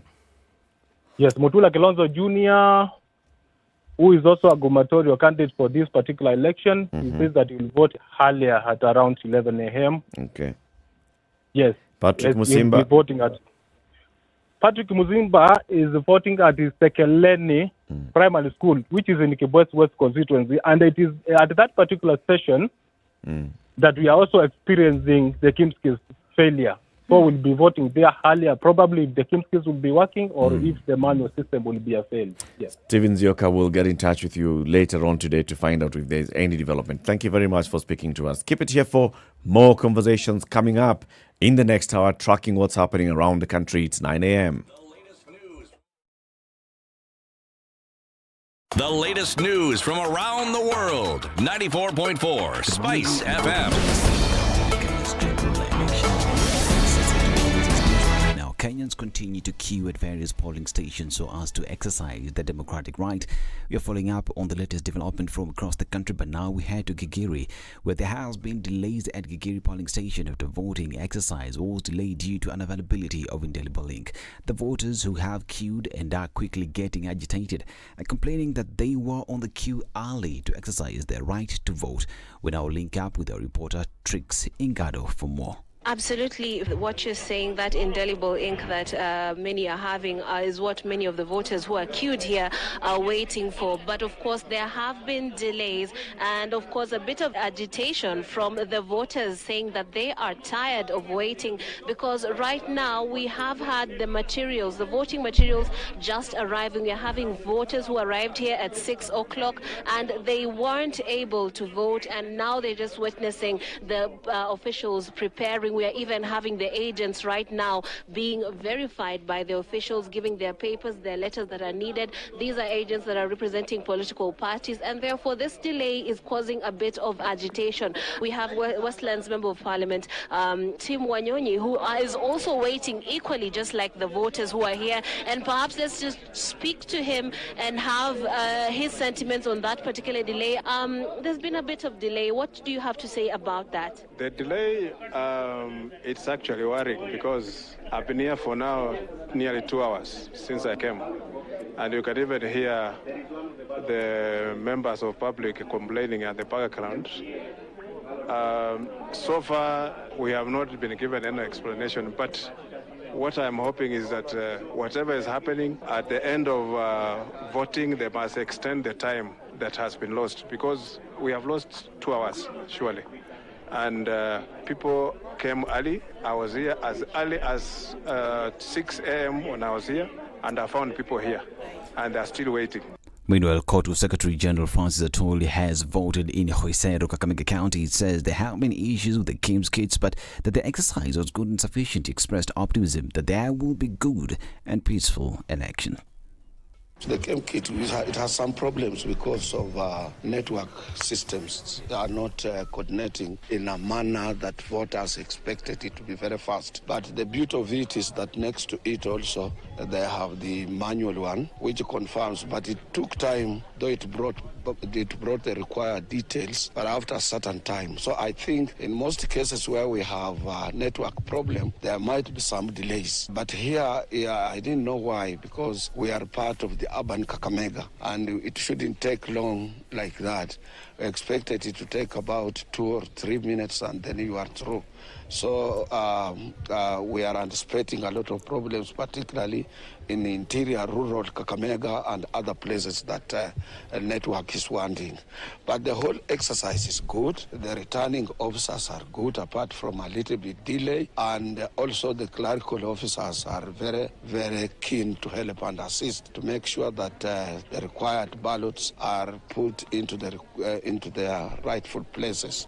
And Kisumu Governor Peter Anyang has casted his vote. Speaking after voting, he expressed optimism that the exercise, saying that residents are eager to exercise the civil right, further adding that the advisory from the U.S. Embassy will not deter them from casting their ballot. Tunategemea nini? Manake firimbi ziko kila mahali hapa tukizunguka. Jana watu hawakulala kabisa. Hiyo inamaanisha watu wameanza kuwaza ama kuota ushindi. Maana ya kwamba sisi wakati wa chaguzi hakuna haja ya kulala, kwa sababu tunajitayarisha kwenda piga kura. Kwa hivyo kila mtu alipiga firimbi ili wamuke waende kituo cha kupiga kura. Balozi Marekani ilitoa pia lisitisha kwamba watu wasisafiri kuja huko Kisumu. Wakati huu tumemuuliza yule balozi akasema haihusiani na matokeo. Wajua ya kwamba Amerika wapige kura hapa Kisumu, kwa sababu kama wanakataa kuja Kisumu hakuna shida, sisi tunaendelea kuchagua watu wetu. Ujumbe wako kwa wakazi wa Kisumu kuhusiana na amani? Amani kila siku. Amani, sisi tuamini amani, na kama unaona hapa jamii wanapiga kura amani, najua kauli kwamba hata Kisumu kote kila mtu atafanya hivyo hivyo. Ndio. Ubashiri wako wa uchaguzi mkuu upande wa rais? Raila tosha. Raila the fifth kesho. Sherehe kubwa kabisa Kenya kote. Asante bwana. We continue following up on the latest from across the country, and we'll be bringing them to you when they happen. I'm Dennis Aseda. Good morning.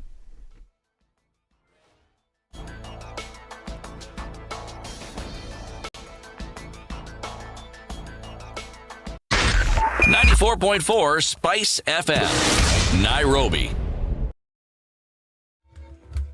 Hasn't been an issue this morning, and it doesn't look like it will be one for the rest of today. Traffic has been flowing really smoothly in different parts of the city, and we're looking out into different parts of the country as well. Shouldn't be facing an issue with that whatsoever, but just taking a sneak peek around what's going on free and flowing in and out of Nairobi CBD, whether it is you're coming from north, south, east or west. It looks pretty good. Keep an eye on things this morning, and let's talk on SpiceFM KE on Twitter.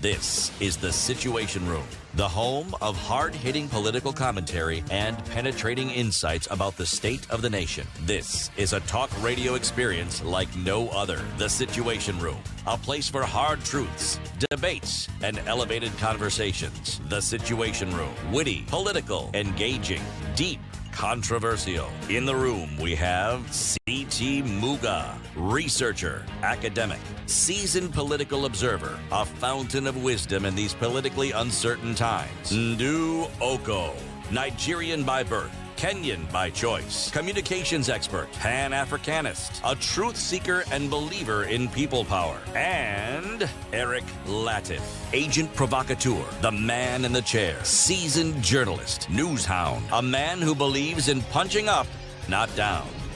This is The Situation Room, the only way to start your day. Good morning. How are you doing? Have you voted yet? Are you lining up on the queue? Those that have gone early have many of them are reporting that they took just a short time on the queue and they voted. There are others who are saying that they have stayed for quite a while in the queues. Others are yet to vote. There are those that are saying that they're going to go later. But voting has started across the country.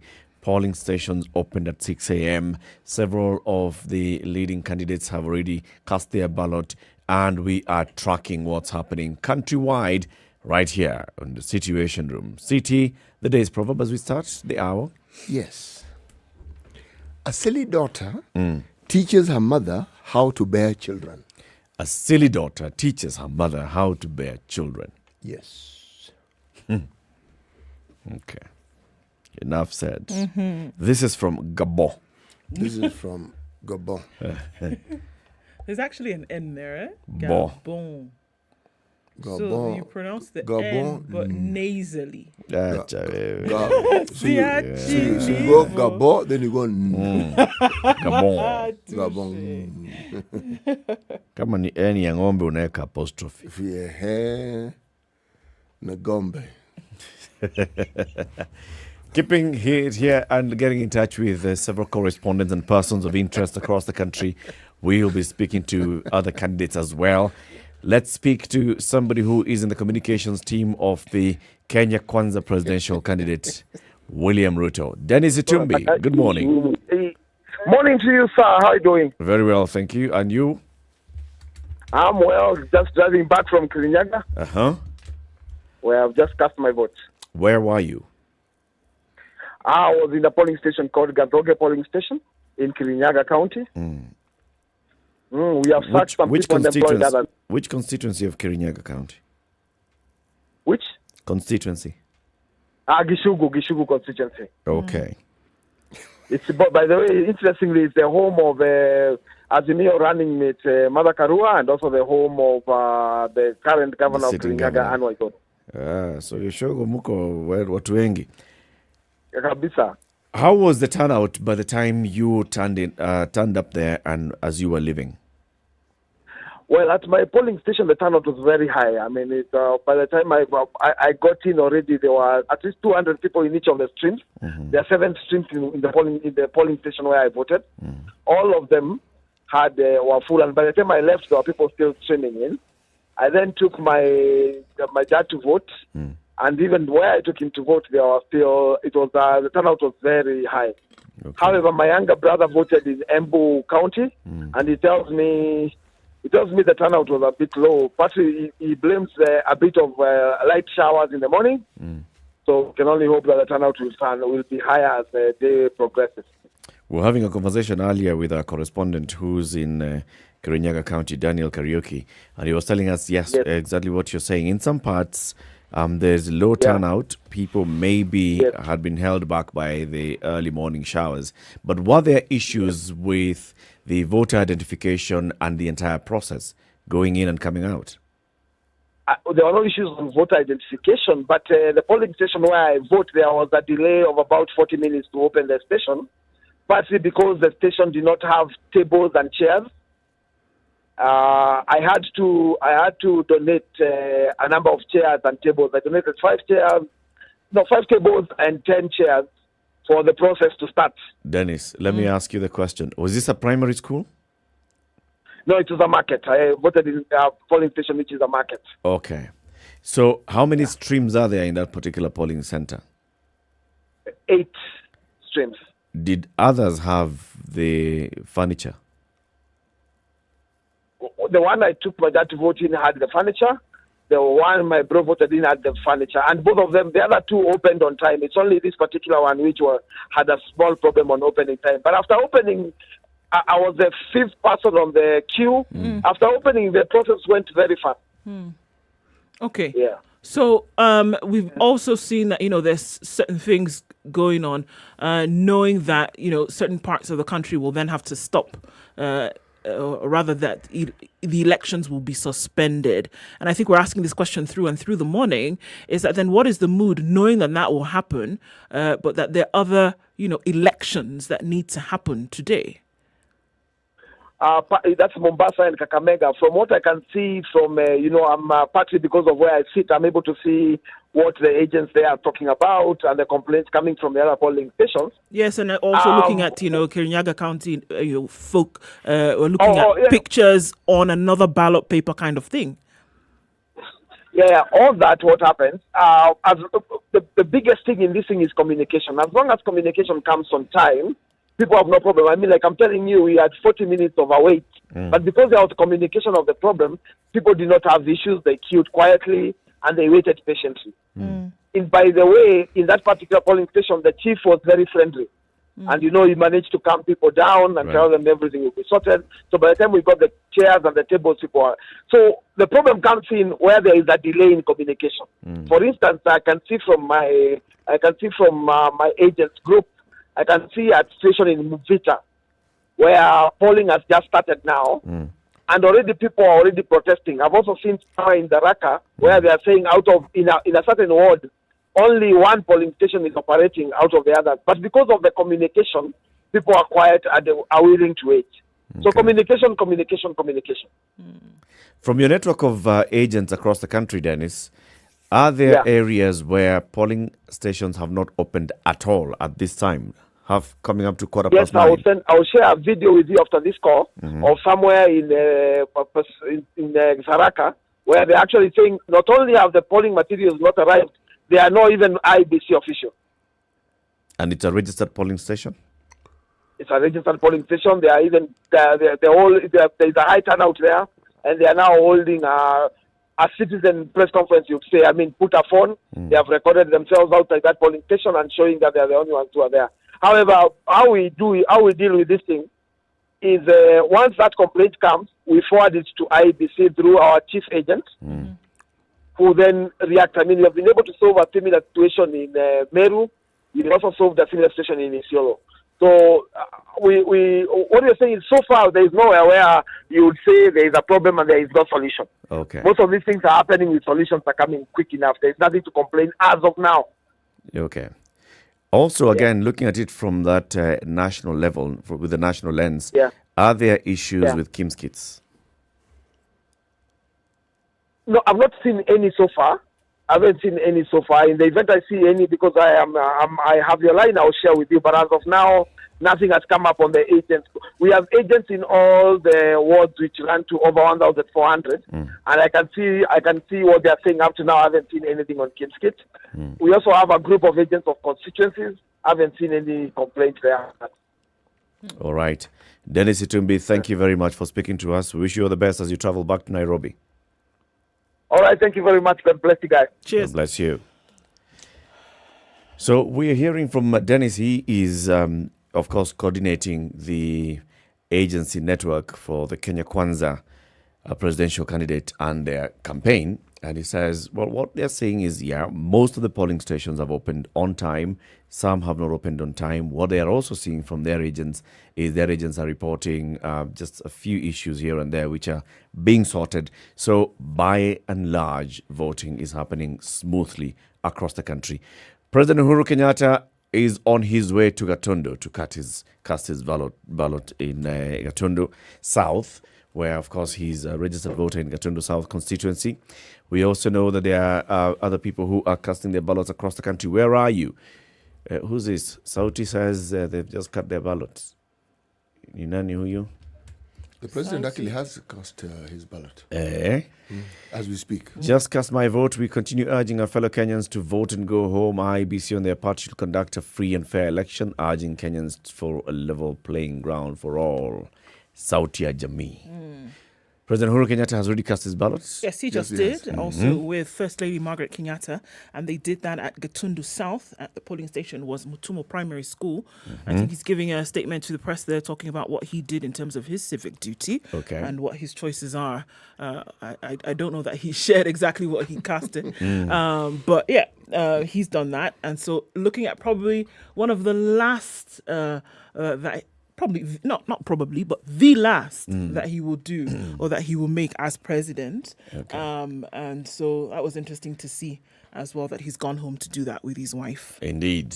So we know William Ruto has cast his ballot. We also know Mwaure Wahiga has done that. Professor Giorgio Dakoya is on the line. Good morning, Prof. Morning. How are you? Very well, thank you, Prof. Where are you? I'm still around my home. I'm in my constituency. Okay. Have you headed to the polling station yet? Now I'm taking my time to see what is going on. Yes.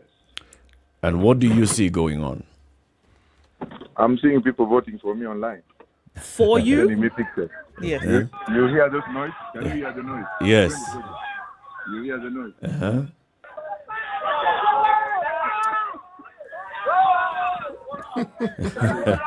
That is at a polling station. I'm just on the road passing. What do you think? Okay, so you are heading. So you've visited one polling station. People are. I'm just driving around. I'm driving around, yelling when they see my vehicles. That's what happened. What is your polling center, Prof? In Dangalasia village, in Dangalasia village, Matungu sub-county. Dangalasia village, Matungu sub-county. Yes. This is in Kakamega County. Mumias. No, the county of Kakamega. County of Kakamega, yes. Okay. So, what are your thoughts? You must have heard so far. I mean, we've talked about some kits not working. We've talked about a suspended gubernatorial election in at least 2 counties, and this is what we're looking at today. What are your thoughts about that in terms of how this election then will be carried out this morning into the rest of the day? I'm just worried. I'm not worried about gubernatorial stuff being candidacy being cancelled because mine is presidential. Yes. And when it comes to kids not working, they should work because I want to disapprove that 2% notion of those white-oriented, corrupt opinion polls. I'm winning this thing hands down, and you can hear it. So I'm not worried. I'm only the presidential. The presidential candidate. So if the machinery is not working, regardless, then this is what you have an issue with. No, if it's not working, they should fix it. Yes. We are not in a hurry. Okay. Everyone must vote. Okay. We have 46,000 odd polling stations countrywide, Professor Wajakoya. How many agents do you have? Do you have agents in all these polling stations? I have in most of my stronghold areas. How many? I cannot say that because there are many. Okay. Unless I consult the office. So when the people are in charge. Those that have gotten in touch with your campaign team so far, are there any issues that have been reported across the country where you have agents? Well, I've just been told about the shooting in Bungoma by my agents there, but they're saying they're not affected with that. It's ODM and Azimio that Nanda UUDAs that are having skirmishes.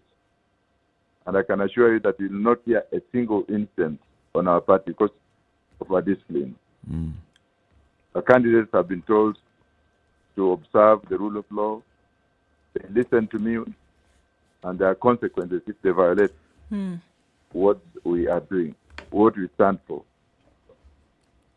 Professor George Wajakoya, thank you very much for speaking to us. We'll also be reporting, of course, as you cast your ballot this morning. Thank you very much, and you're welcome. Edna, I'm sorry I didn't pick your phone earlier, but you are one of our best in this country. Thank you. Asante. Thank you. Professor George Wajakoya there speaking to us from Mumias, where he is going to be voting this morning. That's his polling station.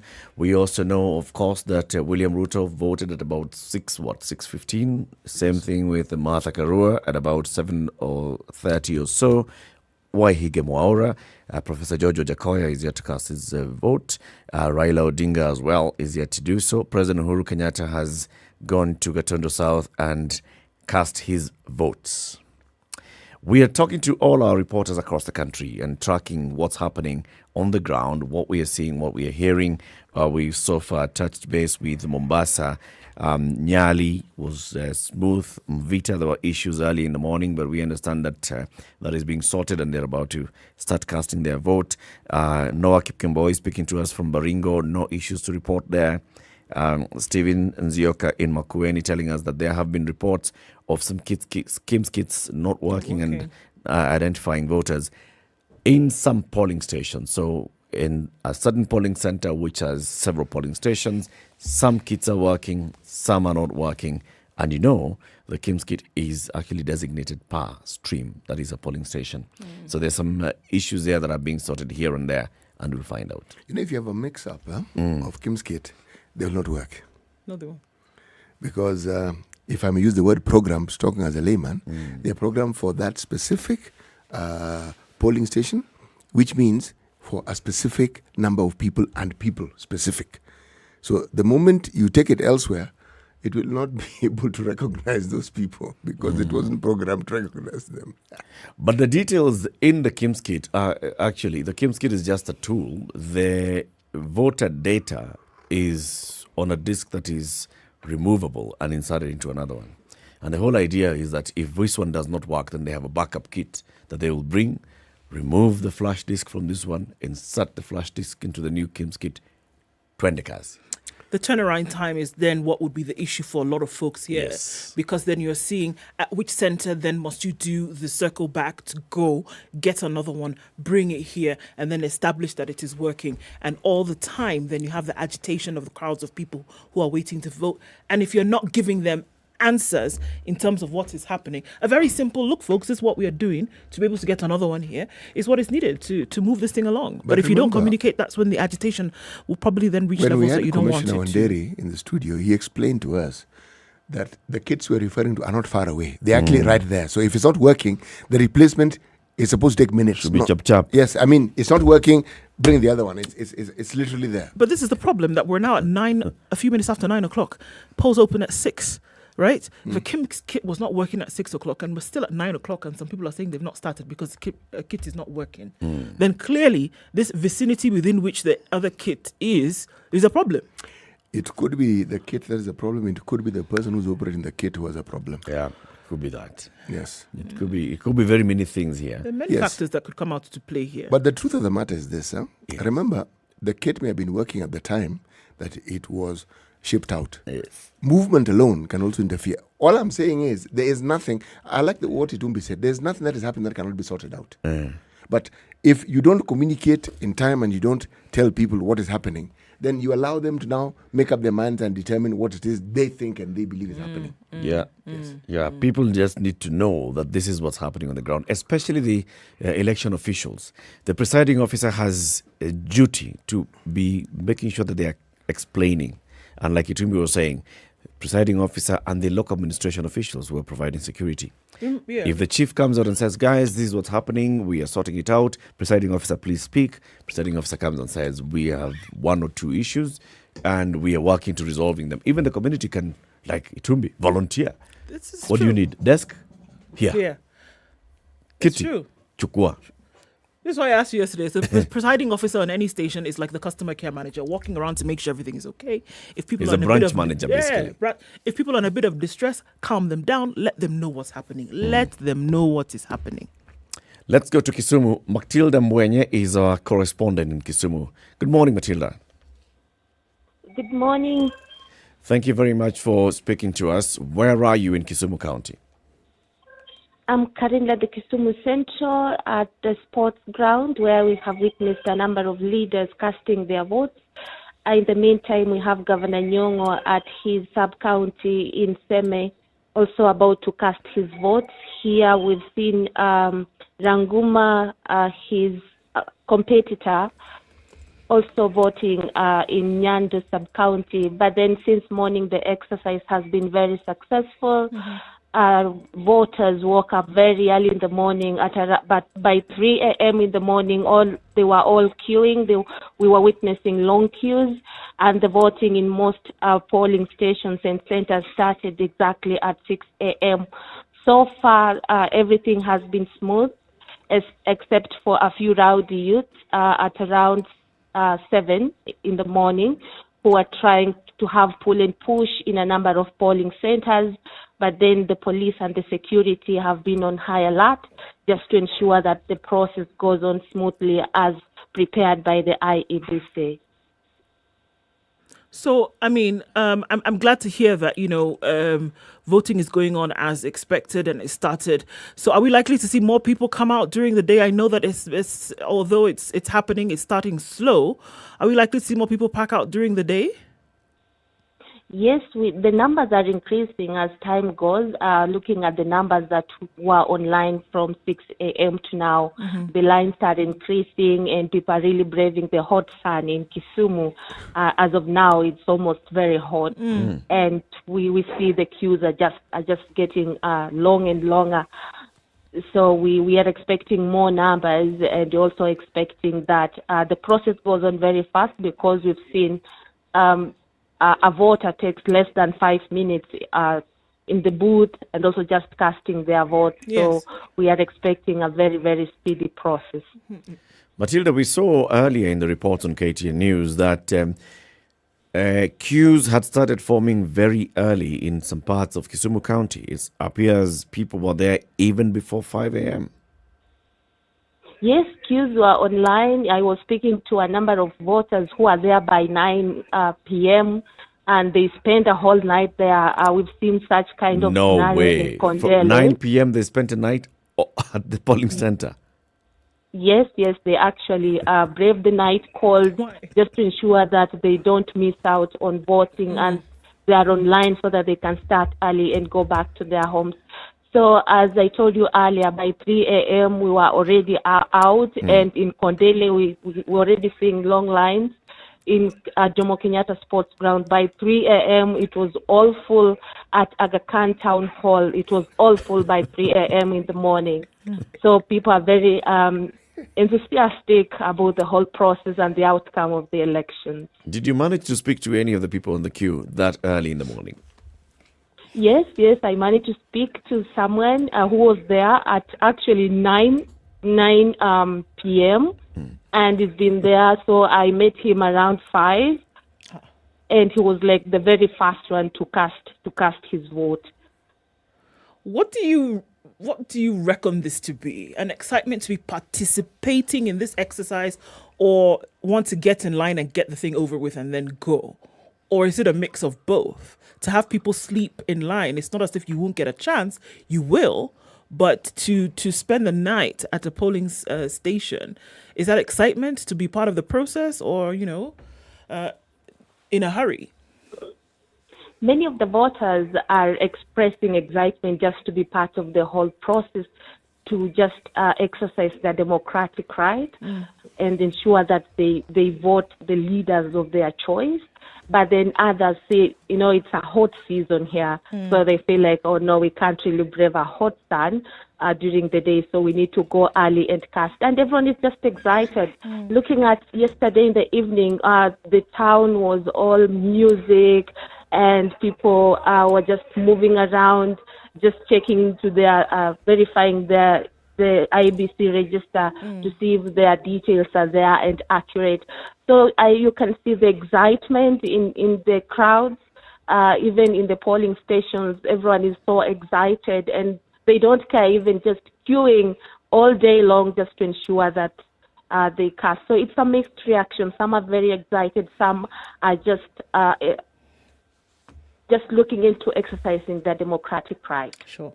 Matilda, thank you very much for speaking to us. All right, thank you so much. Thank you.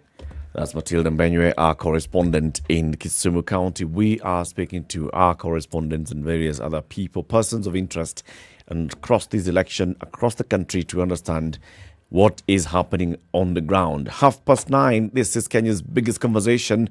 Let's take this quick break and then we come back. Remember, as you go to vote, as you go back home, as you wait for the results, the whole conversation is about maintaining peace. We are doing this democratically. We are doing this peacefully. We are choosing our leaders and not choosing violence. Samsung decided to come up with a fold phone a couple of years back. And everybody, of course, wondered, what do you mean fold? You fold a screen and you open it and it has no crack. Now they are launching a new series of the fold phone. Yes. A new series of the fold phone, a new series of the flip phone. Samsung on the 10th of August, which is tomorrow, are unveiling the very bleeding edge of mobile technology. It's the Galaxy Z Fold 4 and the Galaxy Z Flip 4. It's not only the pioneers of global of technology, but the global leaders of foldable technologies in smartphones, which gives users access to the very best in this new form. So tomorrow, global Samsung launch. It's called Galaxy Unpacked, so you can stream live on KTN Home as well at 4 o'clock or on Samsung.com or the Samsung YouTube channel, and use the hashtag Galaxy Unpacked to be part of the conversation and see how really a phone will fold.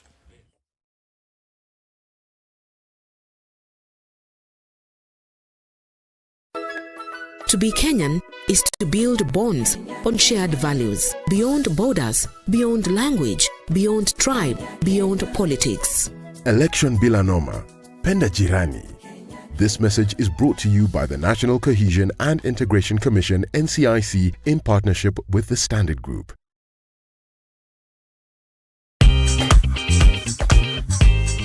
Digger Classifieds is an all-in-one platform to find jobs, buy and sell motor vehicles or properties,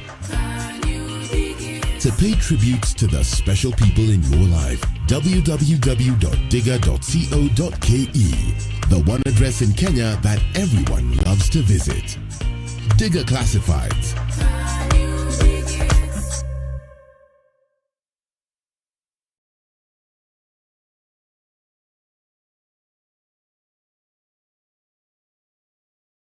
London Mulo and DJ Absolute. When the gang is together, you know it's Sugar and spice. Great vibes, conversations, a lot of humor. I like to say we don't give an F, we give 3 Fs. You and I are in this relationship, so it is me to tell you who we are. When you ask a chick, how many guys have you been with? She's like, including you. If it's fun, it's funky, it's fresh, you're definitely going to catch it here. I don't know what you do every day from 11 a.m. to 3 o'clock. If I were you, I'd tune in to SpiceFM 94.4. 16 degrees and sunny conditions in parts of Nairobi, mostly cloudy, however, highs of 23. We'll see highs of 25 in a sunny Nakuru, and it's 19. That'll be the high in Nyeri, where it's raining currently at 13. It's cloudy at 18 in Eldoret, highs of 22, and it's raining in Mombasa at 23, going to highs of 27. 28 will be the high in Malindi, where it's sunny at 23, and it's sunny at 24 in Kisumu. It'll go to highs of 28. We'll see 27 as the high in a sunny Kakamega, currently at 24. 23 and sunny in Kampala. We'll see highs of 29 in Dar es Salaam. And it's 8 degrees now, slightly warmer in Johannesburg. It'll go to highs of 20. There's a haze over Lagos skies at 24. It'll go to highs of 29. And 30 will be the high in a sunny Kinshasa, currently at 22. It's raining in Beijing at 26. That'll be today's high, going down to lows of 19. And Paris is sunny at 17. It'll go to highs of 31. 27 will be the high in a mostly cloudy London at 18. And it's 28 and clear in New York. Still Monday night. Coming into Tuesday, we'll see highs of 35 and lows of 25. Classic soul, R&B, smooth jazz, neo soul, and nostalgic ballads. Make some noise. Yeah. You're listening to Spice FM. Not much happening on these streets today. Folks have gone where they need to go, and folks are still making their way there.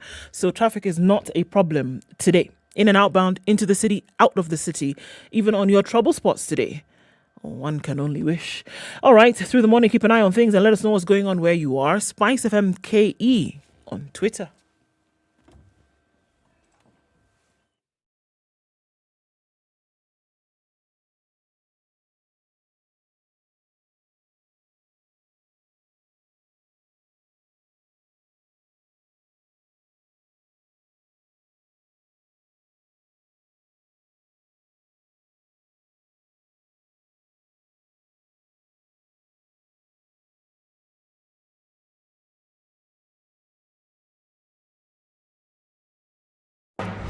The following takes place from 6 a.m. to 10 a.m. every weekday on Spice FM. When you're impeached, you're impeached. When you're sentenced, you're sentenced. Madam Chief Justice. Until the sentence is set aside. Ukibeba vitu kwa roho utakufa. If you carry things in your heart, you will die. You've had the luxury of living for 50 years and you cannot still explain yourself. Surely. Oh my God. The reason for which you went to school and then gathered experience, that reason must be paid for. All right. Okay. This level. Shape up or ship out. Levels don't change. No. It's about shipping up. You know my business 23 minutes to 10. Are we talking about the ship continues. We're tracking what's happening across the country with regards to today's general election. Historic day it is. We've been waiting for it. The second Tuesday of August, every 5 years, we will be doing this. Okay? So anybody who's waking up on it, Nini leo? Kwani kunaendaje? Every 5 years, if you're alive, this is what happens. Yes. We go to the polls. Boniface Mwangi is now working very, very closely with the Azimio La Umoja One Kenya coalition presidential running mate, the Honorable Martha Wangari Karua. He's on the line with us. Boniface, good morning. Good morning, habari asubuhi. Salama kabisa. Salama kabisa Boni, uko mzima? Niko fresh kabisa. Have you voted? Yes, I have. Where? At Eldoret Primary School in Serehe. Mm-hmm. How was the situation there in terms of voter turnout, in terms of the process itself? The numbers were low, and then there's a lot of confusion because you queue outside. Then when you go inside, you have to go to the class that has your name. So it's alphabetically arranged. So instead of queuing outside, people should just queue inside and go straight to your stream. But in the morning, because I was there around 6 a.m., we all queue together. Then when you go in, you have to queue again. First, you have to find out where you are, and then you queue there, then you vote. So Juja Road is a polling center, and within this polling center, how many polling stations do you have? I don't know how many there are. I just went to my stream. Okay. So what is the logic of having to queue twice? I have no idea why. So there are police outside, so you queue, then you go and queue again inside where your name is. Okay. Yes. All in all, how long did it take you from queue number 1 to the moment when you walked out with ink on your finger? An hour. About an hour. All right. And this is with low turnout. There's not many numbers there. Boniface, is there adequate information from presiding officers at the stations in terms of this double queuing that's going on? Because it would save a whole chunk of time, don't you think, to just go straight and queue where your stream is? Do you see? Is there communication adequate that's happening there? No, there's no one. No, actually, you have to go per stream looking for where your name is supposed to be. So, my second name is Mwangi, but my name was under BO, so I have to use my first name. If you're used to using your surname, then you go to your surname is what you're supposed to be where your first name is. That's number one. Number two, outside when you get to the police station, there's no IEBC official. It's just the police directing people. So the police are working like watchman and auto direction. So you meet IEBC guys inside the classroom, not even in the compound. This is the polling station you voted in the past? Yes, I voted there 5 years ago. All right. Now, is the turnout that you're seeing today, is it characteristic of this particular polling station, or is this something you've seen in the past? No, last year, 5 years ago, the numbers were more. But I believe guys will show up and vote. So there's, maybe guys are feeling like there's more time. Some of us have to go very early and vote because we have to go back to work. So there's a possibility guys are just saying, I'm going to go during the day. Okay. All right. So where are you headed to now? I'm sure you are participating in the national campaign. Naenda kwa ofisi, we're doing a couple of things today, so I'm heading to the office. Okay. Yes. Boniface, we thank you very much for talking to us and all the best. Have you guys voted? Thank you very much, and you guys must vote. Of course we will. We've been here since before 6 a.m. And this is not a registered polling station. All right. Thank you very much. Cheers, Bonnie. Okay, cheers. McDonald Mariga Wanyama is on the line. McDonald, good morning. Good morning. How are you doing? I'm good. Thank you very much for speaking to us this morning, McDonald. This is Kenya's biggest conversation. Where are you? I'm here at Toy Primary. Yeah. Are you on the queue to vote, or have you already voted? No, I haven't voted yet. I was sorting out the issue of agents. Because at Toy Primary, our agents are kicked out. Why? They said they didn't have the requirements, but then some forgot the ID, and then they went home and came back, and they just refused them to go in. They didn't allow them to come in anymore. And then there were some people there shouting, and then they were scared. They scared them. Now they have gone home. Yes. McDonald, you're a candidate again for the Kibra. Yes. In which party? UDA. So, are we talking about UDA agents who turned up to the polling stations and they did not have the requisite IDs and they had to go back home? Is this a lack of awareness, or what exactly happened? No, they were there at 5. Then when they were vetting them, some they just forgot IDs, and then they came back. When they came back, they refused to clear them. So up to now, they were outside. And then we talked to PO. I called Rose. They tried to call them, but they said everything is fine. Okay. But our agents are still outside. And even I went to Toy Primary, and I talked to my agents there, and there are like 4 of them. More than 10, they are scared. They are out of the station. So how many polling centers do you have your agents locked out as we speak? We have 14. 10 streams. We don't have agents in 10 streams. In 10 streams? Yes. Does this affect agents for other candidates as well? I don't know. I don't know about other candidates because I haven't asked. I haven't asked about other candidates. I was just working on my agent, right? UDA agent. Yeah, and it's not Toy Primary only. There's Olympic Primary. There's Olympic Secondary. There's Kibra Primary, and Mashimoni's quarters. And all of them is because of not having ID first, going home, coming back? No. The IDs is only the Toy Primary. Okay. But they came with all requirements. But from 5:40, 5:50, they've been just outside. No one cleared them. They tried to be cleared. Police are telling them to go out of that place. They are bringing tension. They're telling them, you're bringing tension, you have to go away. Let me ask this question. What does this clearing process involve?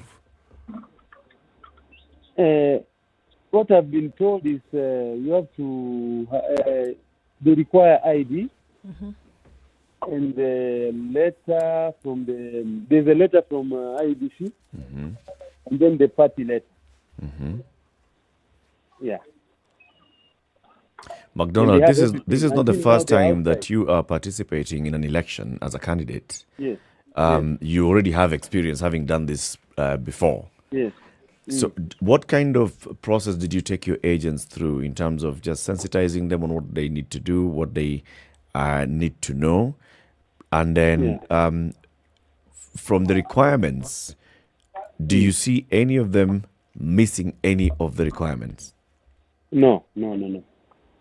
They have everything. I was there with them. They have everything. Some of them, they have been chased away by people chanting their ODM. Okay. They're saying, yeah, it's bedroom. They're chanting bedroom and they scared them off. Oh, nice. Even others, they were accused of, 2 of them, they were accused of bribing. We earlier spoke. You're bribing people, so they went away. We earlier They're spoke. just outside on the stage. Even I met them there. They are scared to come in. So I need, if they will be clear, they have to get police to carry them and then to put them inside the Toy Primary because it's not safe outside there. Even me, I was there, but it's not safe. It's not safe at all. Are you in charge with the chief agent for UDA and Kenya Kwanza to have this addressed at a higher level? Yes, chief agent was just there at the Toy Primary. He was just at Toy Primary, and they told him not to come back. People chanting there. They told him not to come back. So she's trying to fix Olympic Primary, Olympic Secondary, Kibra Primary, and Mashimoni's quarter. So she can't go back to Toy Primary because she's afraid. So what's your next course of action, McDonald? Your agents have not been allowed into the polling station coming to 4 hours after polling stations opened. Yes. Now I'm with the RO. She's trying to call the POs at Toy Primary. Okay. Yeah. All the best with that, McDonald. Thank you, boss. Asante sana. McDonald Mariga is a UDA candidate for the Kibra parliamentary seat. He's been talking to us, telling us of the challenges that they're having getting their agents cleared to enter into the polling stations.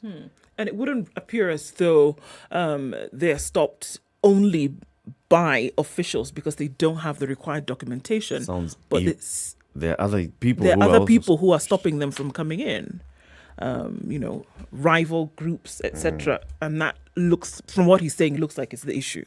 Because if they didn't have the requirements, they've gone to get them back. Then there's no reason why the PO would not allow them to come back in. Quite bizarre. Sounds strange. Quite bizarre, that one. It is. And especially getting to a point where even the chief agent goes and the chief agent is blocked from accessing a station. And yet there's security, there are election officials. The chief agent, of course, is accredited, is known that this is the agent, so they've got the requisite documentation to appear here. There's something that Professor Wajakoya mentioned, which I found a bit perturbing, about someone having been shot in Bungoma.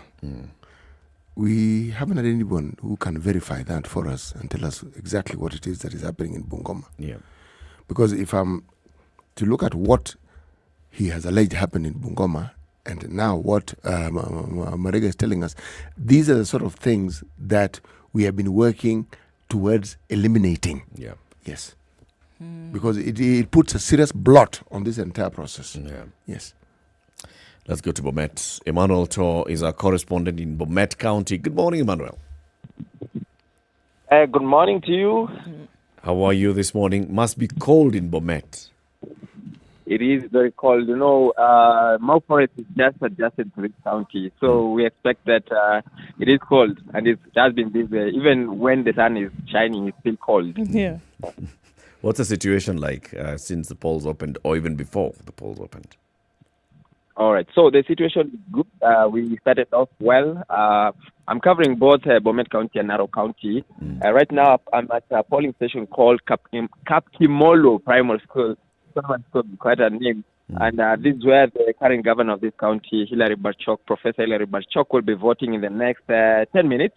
And we'll be waiting to hear from him. Later, a few minutes ago, 20 minutes ago, I was in Narok South constituency where the UDA governor candidate, that is Patrick Olentutu, the former CAS, voted, also urging the residents to, of course, be peaceful and maintain calm during the process. There are about 376,000 registered voters in Bomet County, and we have 398,000 registered voters back in Narok County. But it is a very hot race, of course, pitting top contenders. Here in Bomet County, we expect that the governor, the current governor Barchok, will be trying to retain his seat as the onslaught from the former governor Isaac Ruto continues. He's vying under the Chama Cha Mashinani party right here in Bomet. How about in Narok? Just paint for us the picture in Narok and the race. Well, Narok is also a very hot race, and of course a traditional battleground. Pitting the top parties, it is a battleground between the ODM party and the UDA party. I've already mentioned that the governor candidate for the UDA party, Patrick Olentutu, he has already cast his ballot. Moitalelo Lekenta, the current Narok North Member of Parliament, is vying under the ODM ticket, and we understand that he's also voted in Narok North constituency. But it is a very hot race, a two-horse race for that seat. And of course, for the Senate seat, the current Senator Ledamo Lekina will be trying to retain his seat under the ODM ticket against, of course, a hot race and, of course, a hot pursuit by the current governor, Samuel Oletunai, who is going for the Senate seat after serving his 2 terms. And the current governor, who is vying for the Senate, is going to vote in Kilgore's constituency. So that's what we'll be expecting to see from there. How's the turnout been so far? The turnout has been good. We haven't seen much. Traditionally, Bomet County is Deputy President William Ruto's, and of course he set a good precedence in the morning, and so the rest of the members here are coming out in big numbers, of course, being part of the process. There are 5 constituencies in Bomet: Konoin, Sotik, Bomet Central, Bomet East, and Tepalungu. So that is the process right here. If the situation allowed you to predict what the day would look like based on how it has begun, how do you think that folks are going to come out and continue with this through the day? Well, we expect that the process will proceed as planned, and of course, I'm still seeing long queues, and it has been this way since 6 a.m. when the polls were opened, and perhaps by around 3 p.m., 4 p.m., perhaps that's when we'll see the numbers coming down. But the turnout is very high. I projected at least 80% of the population has come out, and it has always been this way for these people who come out and queue behind their leaders, and in this sense, Deputy President William Ruto.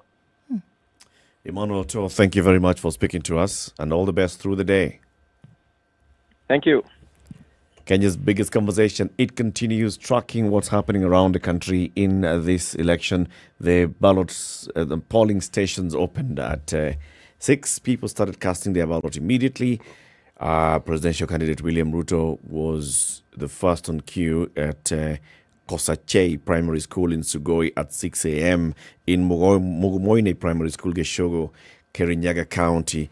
Martha Karua was there as well at 6 a.m. Already did that, cast her ballot and moved. We know that Professor George Jakoya is in Mumias. What was the name of that village? He told us the name of the village. I wrote it down. Dangalasia. Dangalasia village. Yes. In Matungu, Mumias, which is in Kakamega, which is in Western, which is in Kenya. Hey. And he is saying that he'll be going to cast his ballot. Wahiga, Mwaure, Wahiga cast his ballot at Upper Hill Secondary School, which is in which ward? It is in Kenyatta Market, Woodley. No, it's Woodley Golf Course. It's Woodley Golf Course ward. There's Kenyatta. Yes, Woodley Kenyatta Golf Course ward. That one. Voila. No, golf course. Yes, okay. Woodley Kenyatta Golf Course ward. That's where we are. Which constituency is that? Stewing there. Which constituency is that? Dagoretti? Kibra. Oh, it's the Kibra. Yes. On this other side? This is that side. Okay. Cross the road, you now go to Dagoretti North. Cross Ngong Road, you're on Kibra. You're in Dagoretti North. The other side, you're in Kibra. Dagoretti North. Dagoretti North is where? Okay, all right. Edna, who's this we have on the line? Speak to me on the... Presidential candidate Mwaure Wahiga is on the line with us. Good morning. Yes. Good morning. How are you, sir? I am well, thank you. Very excited. Feeling like a bird. I feel like I can fly. Okay. You know the song? Yes. You believe you can fly. Yes. I believe I can fly, and I'm being very thankful to the Almighty God, of course, and to the gift of life. And today, Wakili, we saw you casting your vote at about 7 a.m. or so in Upper Hill. Yes, about 7:15 thereabouts. Yes. Tell us what the process was like. The process was smooth for me as far as I was concerned. When I got in, of course, the press was there. Many people are there. And I really would like to commend Kenyans. They are turning up in good numbers, even from what I've seen thereafter. On entering in, the reception from the word God, the first box, one should not be worried about the processes. I was directed to where through my names and particulars were identified through the KIMS kit. And they tried about how many fingers? 1, 2. Or they finally succeeded with the third one. So your thumb and index finger, you've been writing a lot, Wakili. Yes, my ring finger did the miracle, you know. And then the others, they very meticulously and smoothly would fold the ballot papers. And and at every place, the staff were courteous. Good morning, they answered back. Up to the box, and then the place that could confuse anyone could be the boxes. They're in different colors, and while somebody is at the box where you are ticking, you can mix them up. Fortunately, I had mixed mine up, but still it was very helpful and faster when they told me this is the one for this, put this color, put this color, and if you held the wrong color, they would repeat again, say the white one. Yes, it was very smooth. Good. Okay. Mwaure, you have agents, of course, across the country who are monitoring the election on your behalf. What are you hearing from your chief agent? Are there any issues that have been reported? No, none have. I was with the chief agent who thereafter left very quickly to go and vote in Kiambu County, Juja constituency. I think it's because it is still a little early, but you can see I'm keeping my phone alive to so that if there are any reports or issues that require my personal intervention, or for me to make a call to Chepkati, just in case anything isn't working right, I can do that. What I figure out is that it's all going well, except I'm sure Mombasa, Kakamega, I'm going through the same. Every party and presidential candidate and the agents are facing similar challenges. So nothing unique, say, to Agano Party or my agents. Okay. Thank you very much, Mwaure Wahiga, for speaking to us, and all the best as you now sit back and wait for the results. Thank you, SpiceFM. This is for just being upfront in giving the news. Thank you. Asante. This is Kenya's biggest conversation, The Situation Room. SpiceFM will be giving you updates of what's happening throughout the day. Of course, we've got the news every top of the hour, and in the event there is any breaking news, we'll be breaking normal programming for that. But we are done with The Situation Room for this morning. We will be back tomorrow at 6 a.m. Tomorrow morning, but by the time we're coming, we'll be knowing some MPs, new or returning MPs. We'll be hearing about new and returning governors, probably. So it'll just be about updates and recouping what has happened through the day. Have a lovely day, folks. Go out, vote, maintain the peace. Election Bilanoma is the language. It's now 10 a.m.